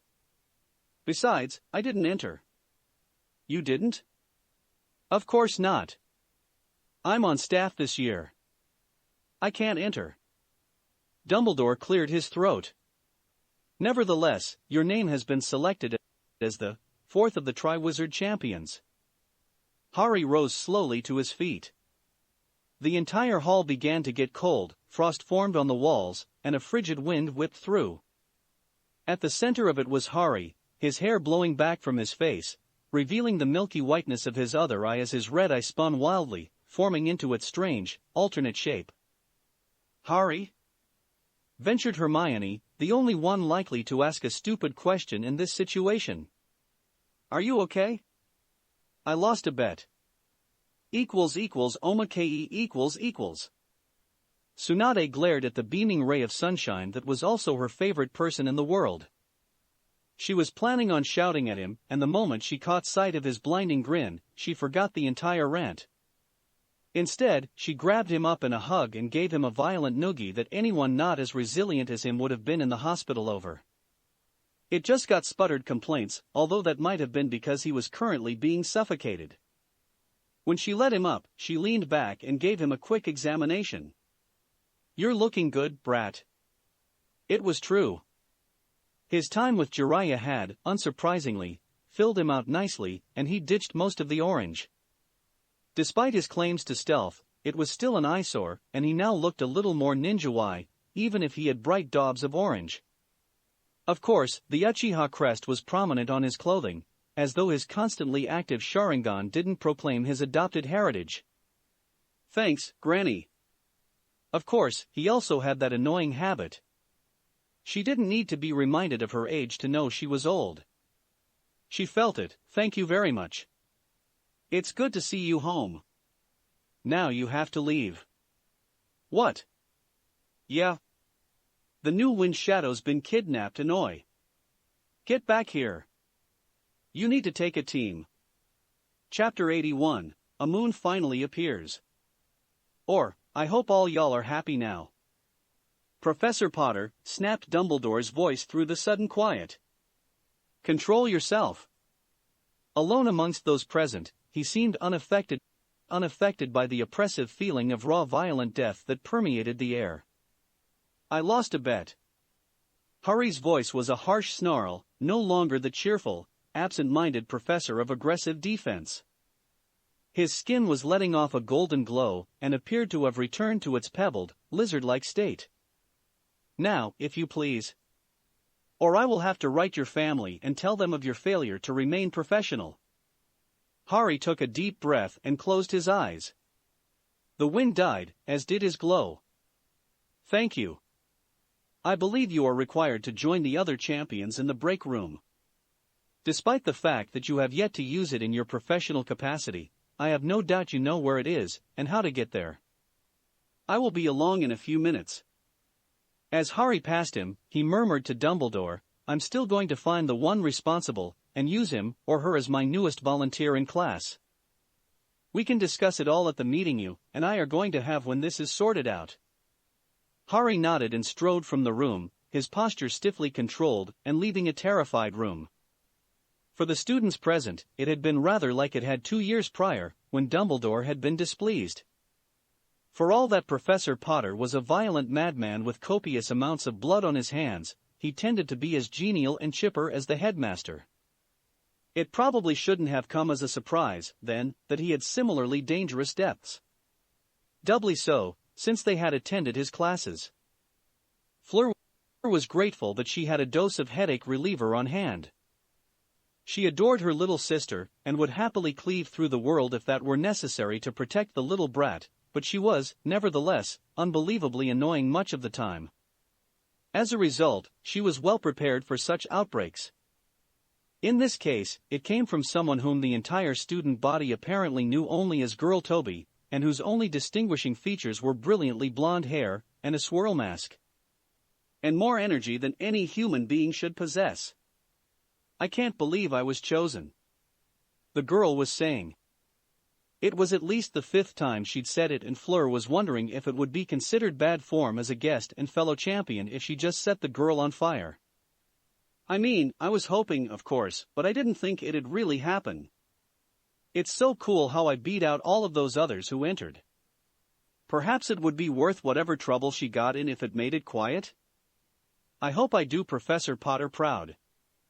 I can't think how I managed to get picked instead of him, but I'll make sure to show that I deserve it.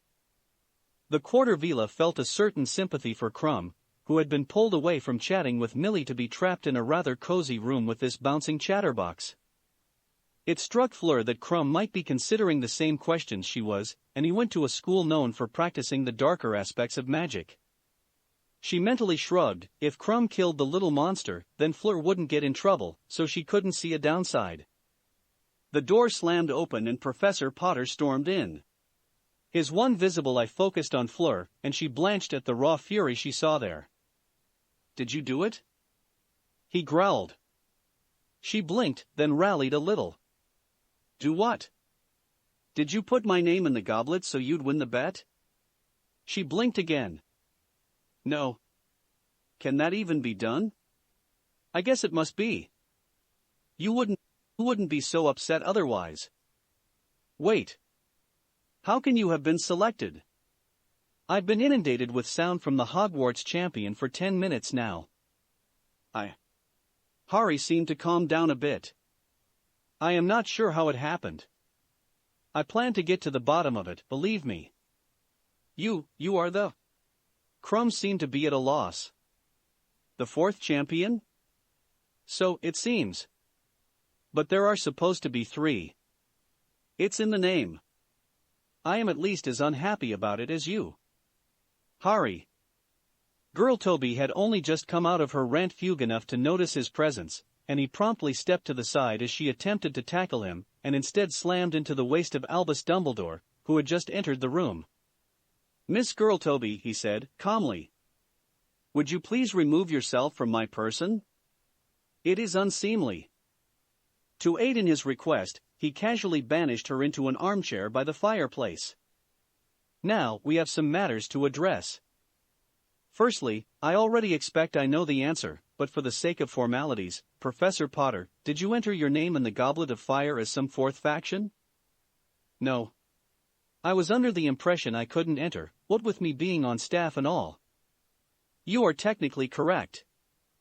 I gather that all but one of the students here missed the detail, and so decided not to waste their time entering to be selected against your chances. Miss Girl Toby was the only one who either realized the opportunity or, as I suspect, was merely stupid enough to enter anyway. However, it would seem that there was or, rather, is a loophole. You were not entered as a representative of Hogwarts and, therefore, could be entered. That is impressively complicated. Indeed. Dumbledore turned to Percy Weasley, who had followed him in his job as ministry representative. Is this covered in the rules? Percy took all of 10 seconds to think about it. No. The closest would be a ruling from 1438, when a school requested it be allowed to substitute a champion when their initial selection was killed by some sort of disease unrelated to the tournament.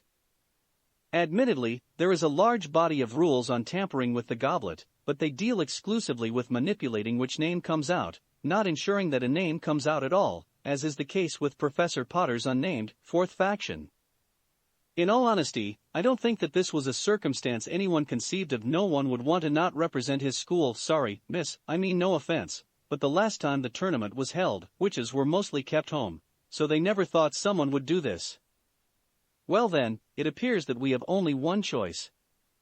You'll have to compete, Professor Potter. I'm sure the other heads will raise holy hell, Professor, said Percy. No doubt. But since Professor Potter, despite being a member of the faculty, is not actually representing the school, I hardly see how I can be forced to listen to their complaints. Professor Headmaster, since I'm not representing the school, does that mean I need a judge from my faction? Percy fielded the question. Unclear. There isn't a direct provision for faction-to-judge ratio, but it is a reasonable inference. The matter hasn't actually come up, but I think it would be fair to say that since the judges are, forgive me, Headmaster, expected to be at the least biased in scoring, if not actually help their champions cheat. In light of that, it would be well within the spirit of the rules to give Professor Potter his own judge, even if that seems like overkill, because as Professor Potter would want me to point out, there is no such thing as overkill, merely not dead and just enough kill. Cool. I'll write home. I'm sure I will regret that in the near future. Alastair. Moody stepped out of the shadows. Yes, Headmaster? He had only just arrived, having been first making sure that the other two headmasters were thoroughly lost. Do you know who placed Professor Potter's name in the goblet? Moody's face screwed up in thought, turning more horrific than usual. I couldn't say, Professor. I'll look into it. So glad you could make it, Professor Potter. Dumbledore had dozed off while waiting for the young man in the time-honored tradition of elderly men everywhere. In his case, admittedly, it was in a large, comfortable office, surrounded by the partially sentient paintings of his predecessors snoozing in their frames, while an immortal firebird quietly preened itself on a perch, looking forlorn over the molting of its feathers in its death cycle. And even more glad that you seem calmer. Yes, well, I need to know who I'm going to go kill. Why would you kill someone, Professor Potter? I was entered into the tournament. Indeed. At your agreement. My what? You may recall at the beginning of the school year, we discovered someone attempting to infiltrate the school, yes? Yeah. What of it? Well, when we met about it, we agreed that we would have Alastair perform counterintelligence. I don't think I like where this is going. Well, as it turns out, the whole thing would have been blown if your name didn't come out of the goblet as our foe planned. So, it did. Shit. I'm not sure I agree with your phrasing, but you have put it succinctly. That means no killing Moody because he followed orders. While I'm on the subject of not killing, I must mention that you are not allowed to kill or otherwise engineer the deaths of the other champions. Harry opened his mouth. Furthermore, they must not be permanently incapacitated by anything you do. Harry closed his mouth. Should you somehow deem one of them an actual threat, and if you do, you'll have to justify it to me they must be incapacitated for the minimum amount of time required, and it must be reversible. Harry opened his mouth. By which I mean that they must be returned to their previous state once their status as a threat has run its course. Harry closed his mouth again. This is an opportunity to make friends with people outside Britain's borders. For all that half of them are French, it is still good to know people around the world. Especially the two best in their respective schools. Do try and keep that in mind, Professor Potter. Harry sighed. I think you've covered just about everything, Professor Headmaster. I highly doubt it, but with luck, I've dealt with the biggest problems. Have you given thought as to who your judge should be?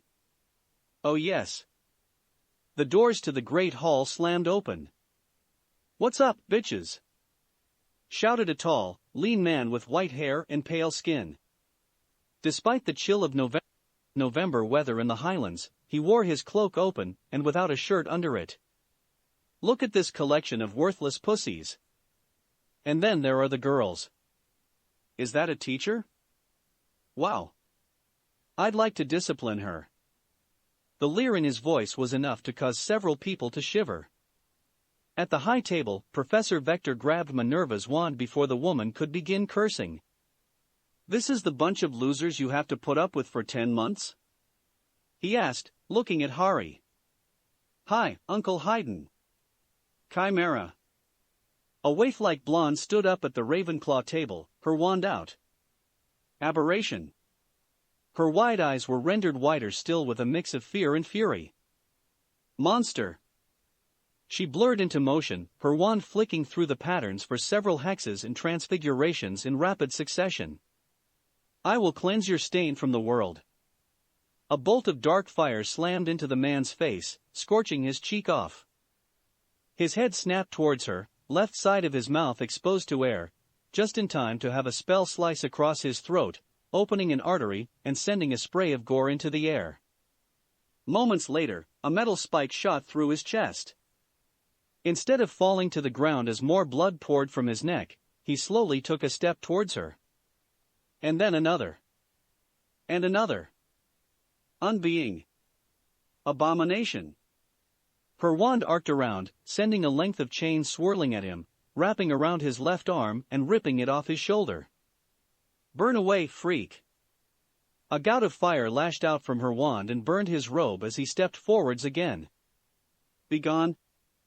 You're outside the circle. Another move of her wrist caused an invisible blade to sever his left leg. Instead of falling to the ground, a needle leapt from his lapel and dove, catching the limb and swiftly reattaching it. Haydn reached out his remaining hand and grasped the girl by the throat. That was rude. Do you know what I do to rude little bitches who attack me?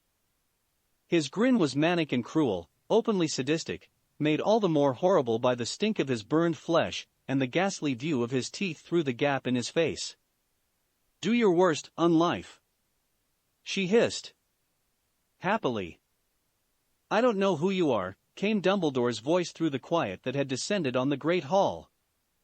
They had been trained by Professor Potter, but this was outside their teachings. Nothing had been said about creatures like this.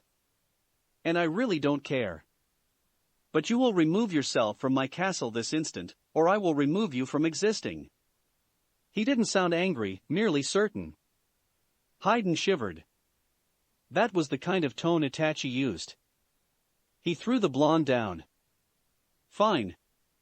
He turned and stormed towards the doors, stopping only to pick up his arm.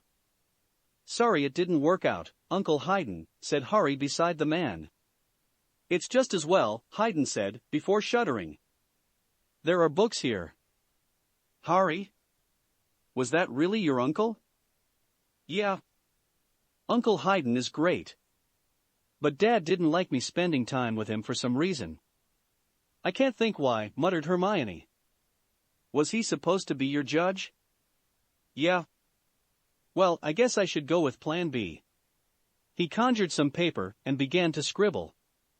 Time to see if Dad can take some time off. He held out the note and his heat sparrow appeared and carried it away in a ball of flame. A few days later, breakfast was interrupted once again. This time it was by a whooshing sound and a second sun in the great hall, followed by the clattering of wood on stone and a scream of no-o-o-o. Omako .. Itachi sighed to himself as he tossed a fireball into the horde of clones attacking him and watched half of them dodge. Weight of numbers wasn't something that would usually work on him, but when he was facing 100 attackers who were all using the Sharingan, things got a little more complicated. Throw in an S-rank ninja who was possibly the only man more naturally skilled than himself who was using an assassination technique like it was going out of style, and he was having to actually pay attention to things. The more advanced form of the Sharingan wasn't even all that useful. Even if Naruto didn't have Itachi's old eyes, the fact was that Moon Reader was pretty much useless if all it did was burst a clone for the chakra cost. I'm glad you took my training to heart, he called over the explosion of a technique that tore apart the trees he ducked into for cover. What training? Demanded Kakashi, actually stopping mid-attack to glare at one of the many copies of his student which might or might not be the real one. Pervert said to tell you classified. Shouted all the clones at once. Kakashi turned to Itachi, who was appearing out of a knot of Naruto that exploded into smoke moments later. Care to explain? Not particularly. Itachi and Kachi engaged in a future fight over the attempt to strike Itachi with a lightning cutter. I'm especially disinclined to have discussions with people actively trying to kill me. Oh come on, scoffed the only one involved in the fight to have one of his own eyes. You're Uchiha Itachi. This hardly counts as a serious attempt to kill you. Maybe give you indigestion.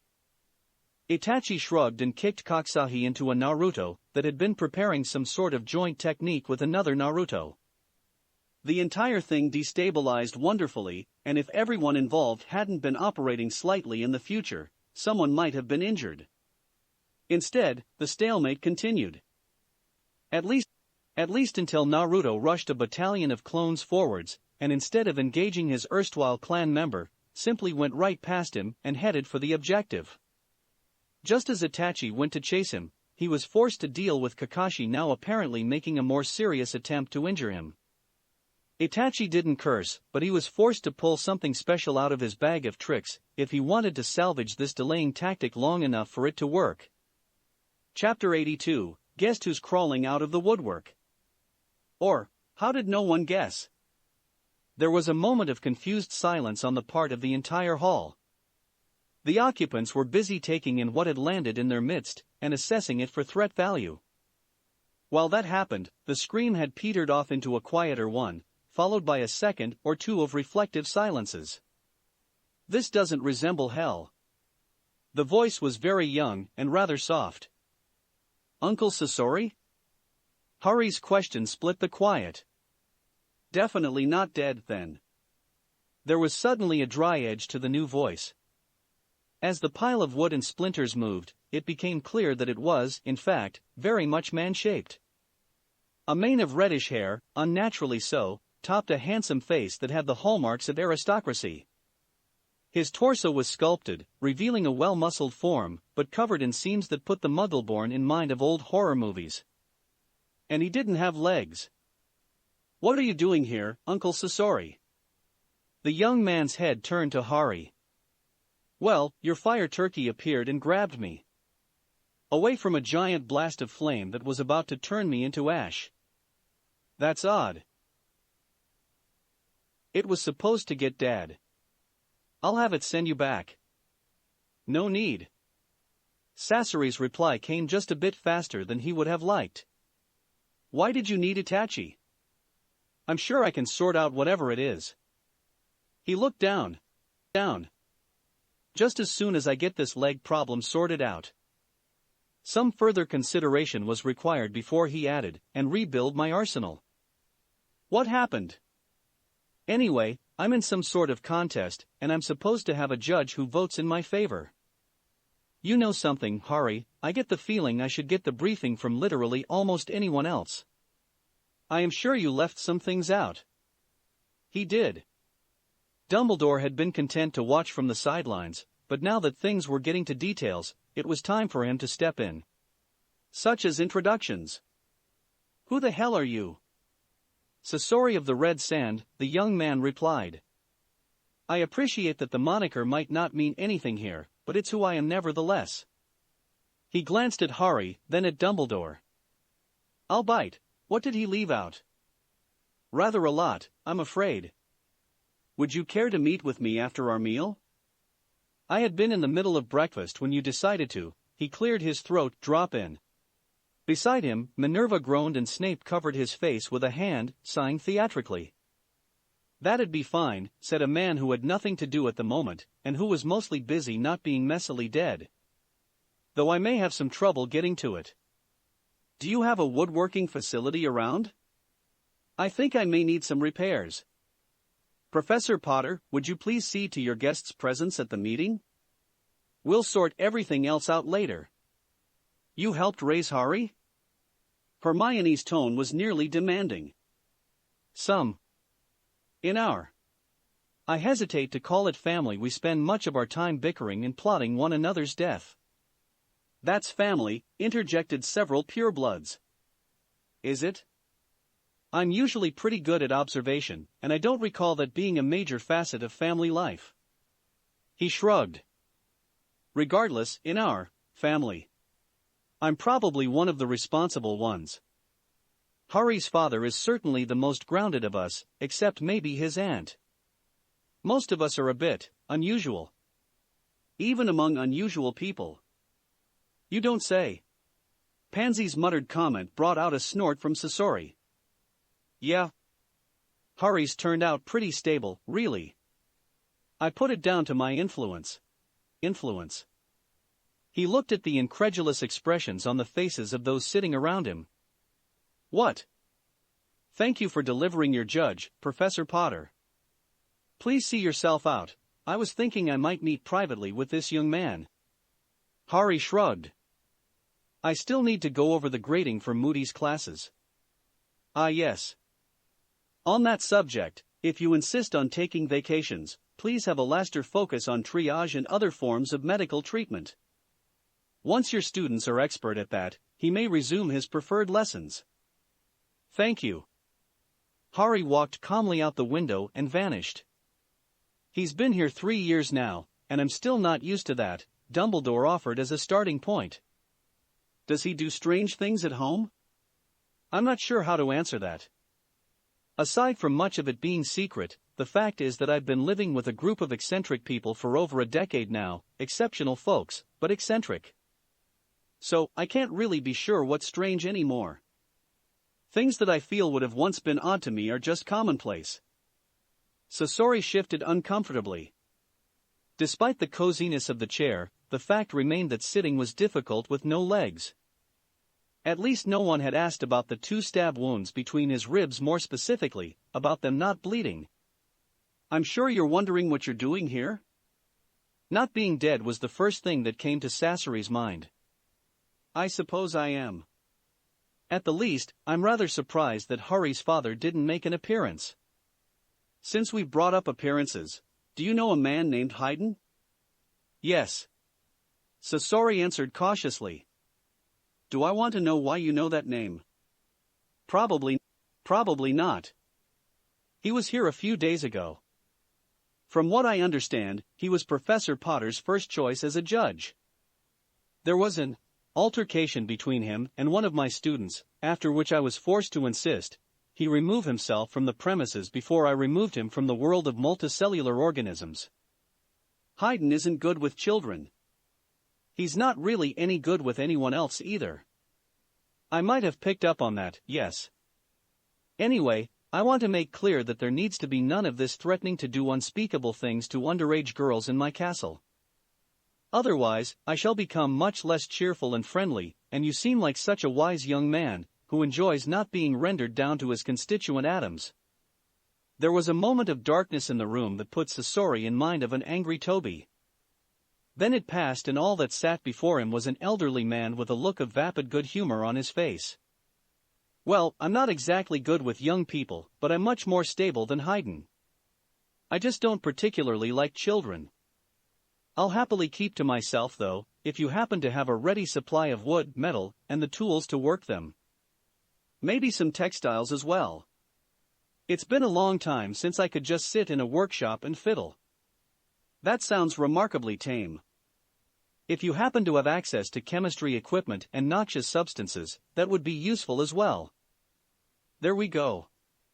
Now I feel like I'm talking to someone related to Professor Potter.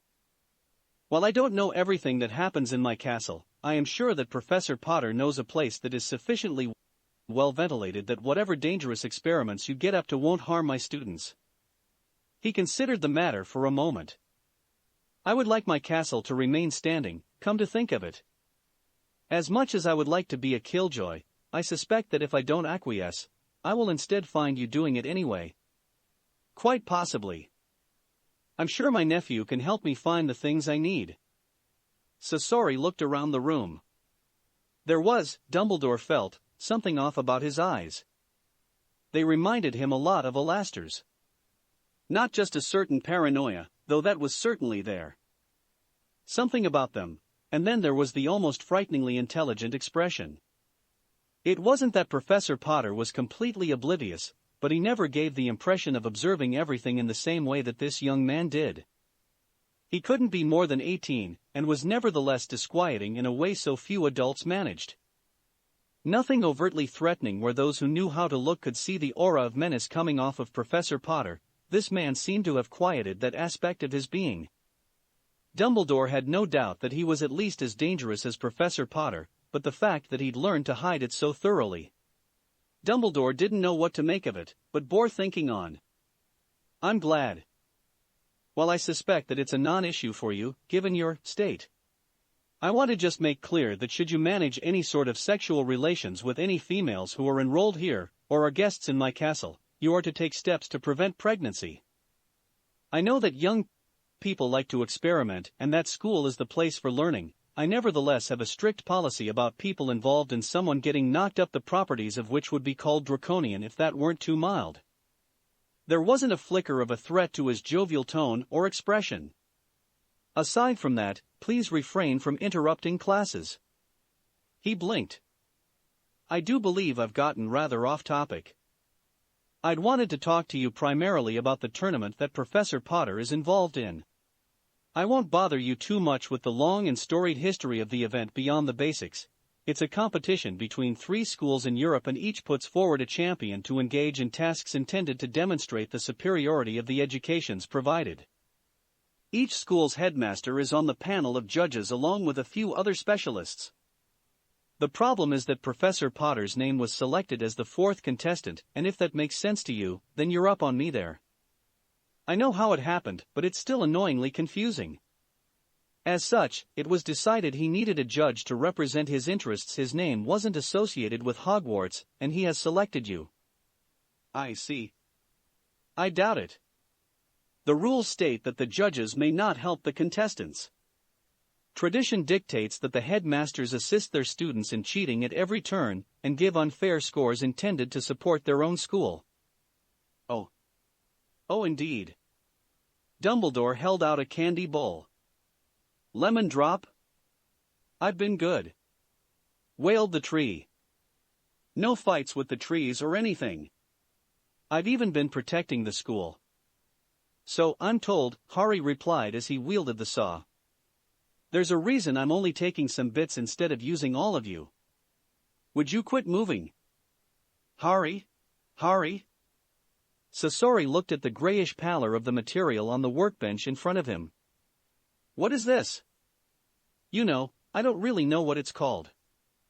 But it's like the stuff my arm is made of. None of the flower properties or anything, but still. Sasori poked the stuff. It feels like fleshy wood. That's about as good a term as I have for it. Why is it here? Well, it's already leg-shaped, so I thought it might be useful. Do you eat? Sasori looked up at the dark-haired girl. Most people would have needed a moment to sort through memories before knowing who was talking to him. Sasori didn't. Instead, his mind presented him with everything he knew about her. Daphne Greengrass, yearmate of his nephew, sharper than most girls her age. Some physical conditioning, but nothing compared to what a ninja would undergo. The beginnings of a figure that she was trying to hide with loose clothes and uncomfortable with the interest in the eyes of her peers, although her closeness to his nephew made it unlikely that she had anything to worry about despite the collection of hormonal teenagers around her. Observant enough to notice his own habits and interested to investigate. Possibly courageous, but she might not realize he was dangerous.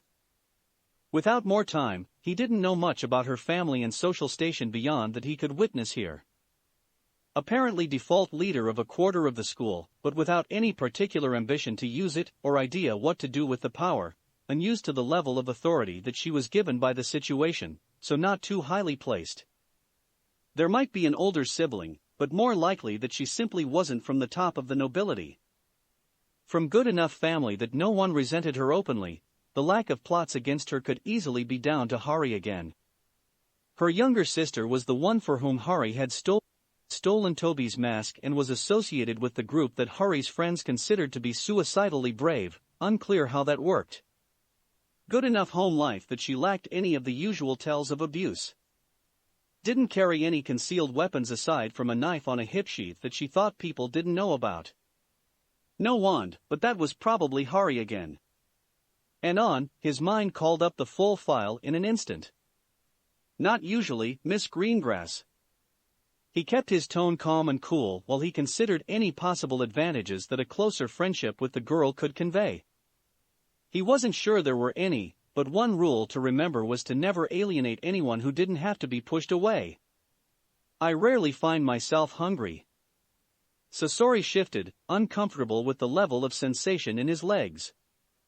He was fairly certain he didn't want to know what Hari had attached to him, but they worked the way his original ones had, only made of sturdy material. Now, he was feeling again, instead of getting chakra responses that he'd learned to interpret. That's odd. Daphne eyed him for a moment before shrugging. Sasori might have only limited experience with Hari's group of companions, but it seemed clear that they had adopted the mindset that things involving his nephew would be outside the norm. Since the Akatsuki had taken a rather similar view, Sasori could understand her position. OMAKE . Really, Miss Sakura, Chio didn't sound too happy. Was it necessary to use that fireball? It seems to have set off his explosive tags. That's just wasteful. She closed her eyes and seemed to wilt a bit. At least we don't have to go through the process of ensuring his body is destroyed. I didn't think he would keep explosives on his body. I wouldn't have thought so, but there was a second blast of fire. Do you have another theory? Not really, no. And his chakra signature faded when the blast went off, yes? Yes. So, in that case, I have a young man to go resurrect. About that, Lady Chio, Sakura held up a hand. Could you perhaps teach me that technique first? I mean, I'm a medic and you're describing the ability to beat the ultimate challenge for us. I suppose. But you should know it costs the life of the user. Sakura winced. That seems like a rather extreme cost. Still, why not? Never know when it might be useful. Besides, maybe I could find a way around that little hang-up. Chio laughed harshly. Sure, girlie.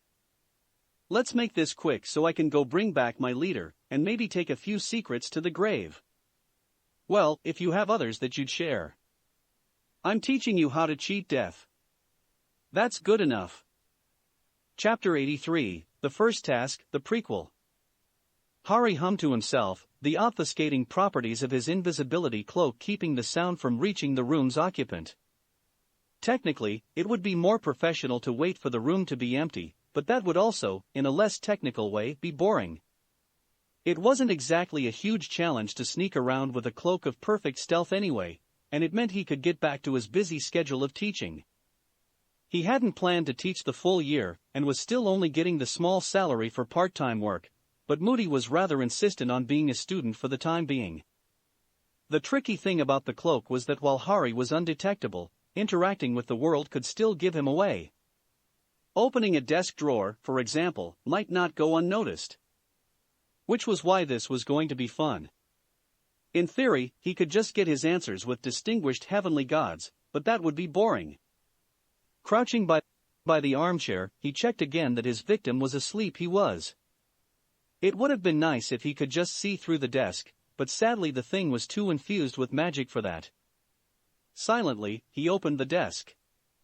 Without waking up, the man's hand snapped out and slammed it shut again. Huh. Harry decided to test and opened the drawer a second time and shut it went. Well then. Far be it from him to just keep trying something that didn't work. Instead, he crept around to the back of the desk.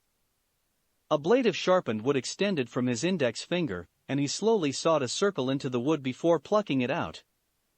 He reached in, pulled out a piece of parchment and ran it in front of his eye before putting it back and deftly replacing the circle of wood.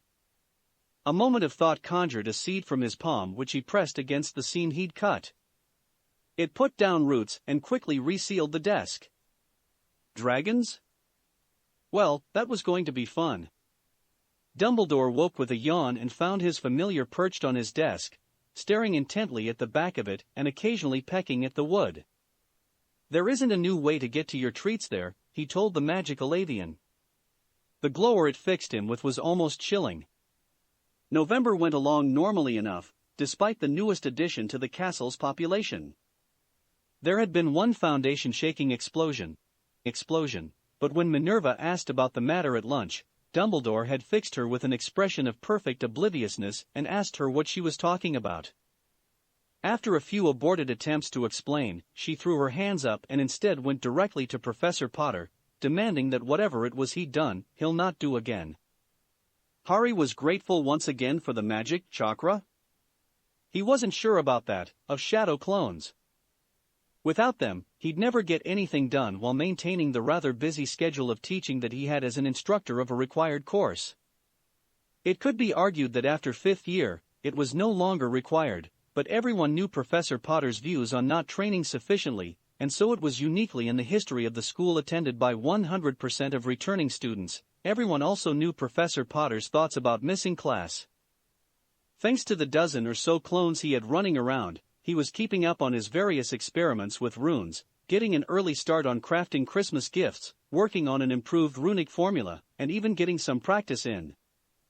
It was only going to get worse when next year he wasn't going to accept teaching officially, since he liked being able to sit around in class and ask questions that the instructor was obligated to answer, since Dumbledore had asked him about at the least teaching some extracurricular courses. It had been to his surprise over the last few years that he'd found teaching rather satisfying. As it was, he'd had to put off implementing the results of his tests, or, rather, testing them properly until the absolute last minute possible. He'd managed to clear his night though, so he had enough time to make both stops.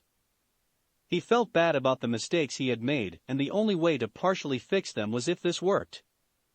A few finger jabs were all it took to numb the process. He made sure to collect samples while he was at it, since he'd hate not waste opportunities.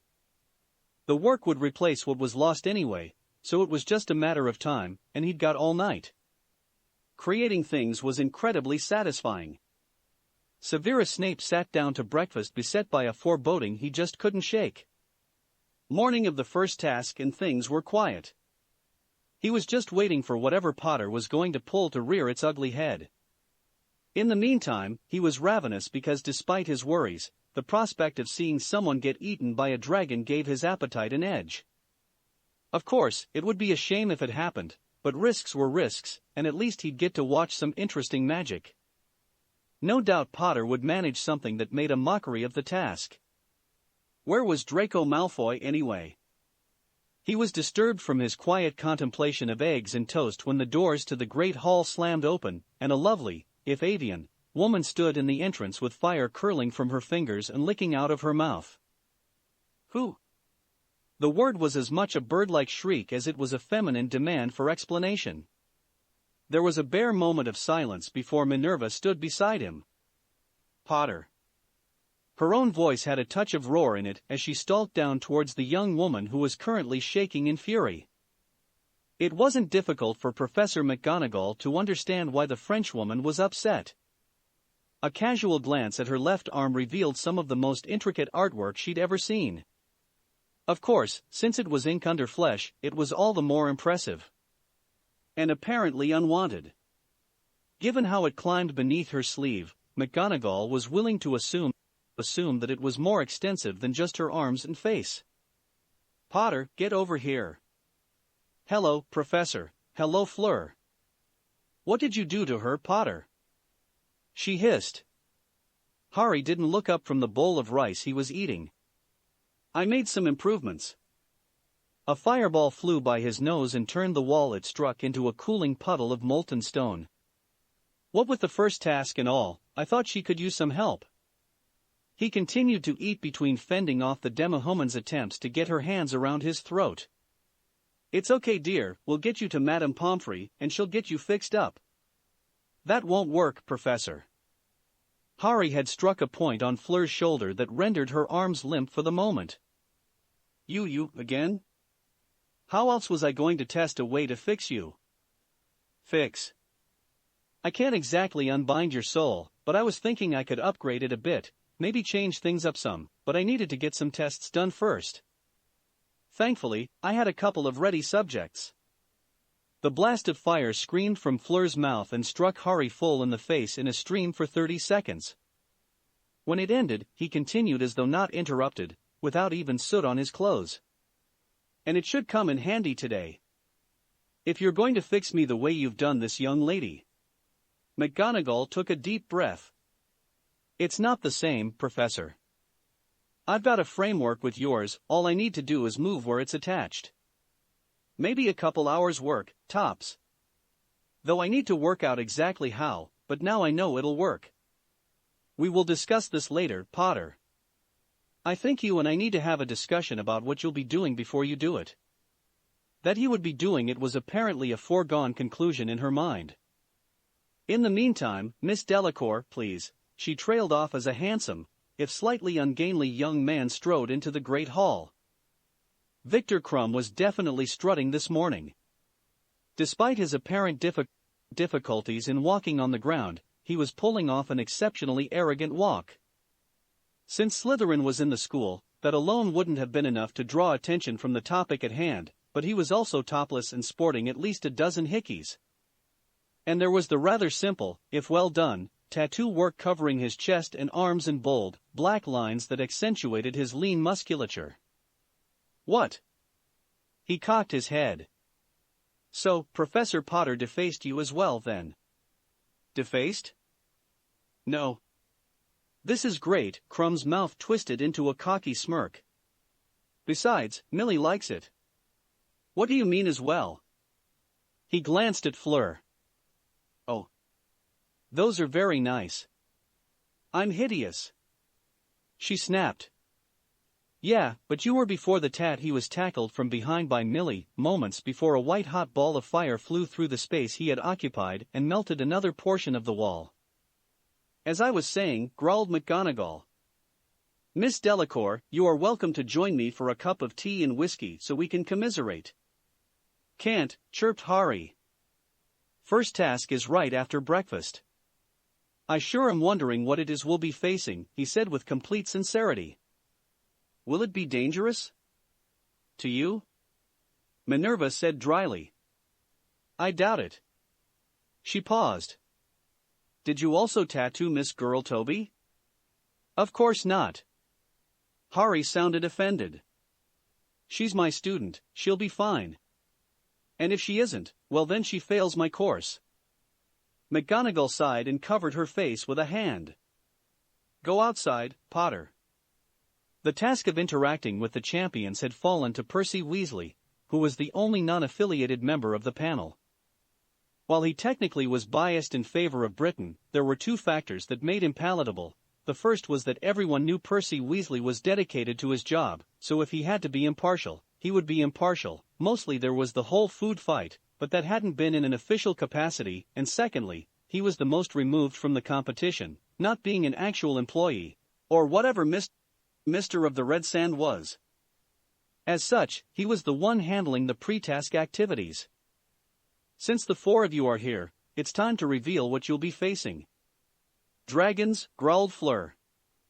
Dragons, preened Crum. Dragons, said Harry. Girl Toby's eye widened. We're going to be facing dragons? She made a high-pitched squeeing noise. Cool. Percy sighed. Of course, you know. He held out a small sack. Please select the figurine of the dragon you will be facing. Your task is to collect a golden egg from its clutch. Nesting dragons? Gasped Girl Toby. Yay. Another sigh. Miss Girl Toby? She selected a Chinese fireball with a little sign tagged with a 1 on it. Miss Delacour? Fleur plucked a Norwegian ridgeback with a 4. Mr. Crum? He pulled a iron belly with the 2.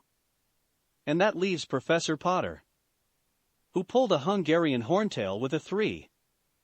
Fleur looked at Girl Toby. Trade with me. What? Why should I? Because I want to kill something, and you humans prefer it if I kill magical creatures. Now trade with me, or I'll burn this tent down with you in it. Say please. Fleur's roar was accompanied by a few tongues of flame. Please don't make me kill you. Girl Toby shrugged. Good enough. She happily swapped the figurine and began to coo at hers, petting it and making cheerful noises when it breathed fire in her mask. The judges were settled into a position of pride, nowhere near the task. They were in a magically protected bunker floating at the top of the stadium with vision-enhancing effects allowing them to see what happened in a miniature projected on the table between them. With the exception of Dumbledore, everyone seemed a little disconcerted by their location. It was only partly reassuring to Sasori that others were uncomfortable with it, since they were supposed to be knowledgeable magic users who should know about this sort of thing. Therefore it was either something they didn't know or, worse, something they knew to be unsafe. He'd flown on Daidara's birds before, but that was different. He could see how that stayed in the air. A mildly amused Percy Weasley joined them, his face wearing a wry smile. Do you know, he said, that 3 of the champions somehow knew what the task was going to be? It's the strangest thing. 3?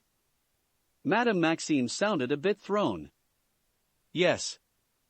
Miss Girl Toby was unaware of the task until the others managed their incredibly lucky guesses. Everyone stared at Dumbledore, who was busily fishing a sweet out of his packet, and looked up with a smile and one cheek bulging.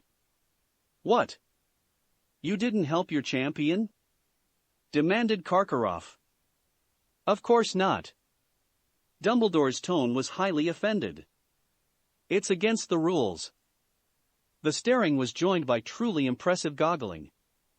Sasori had never before seen such perfectly performed goggles.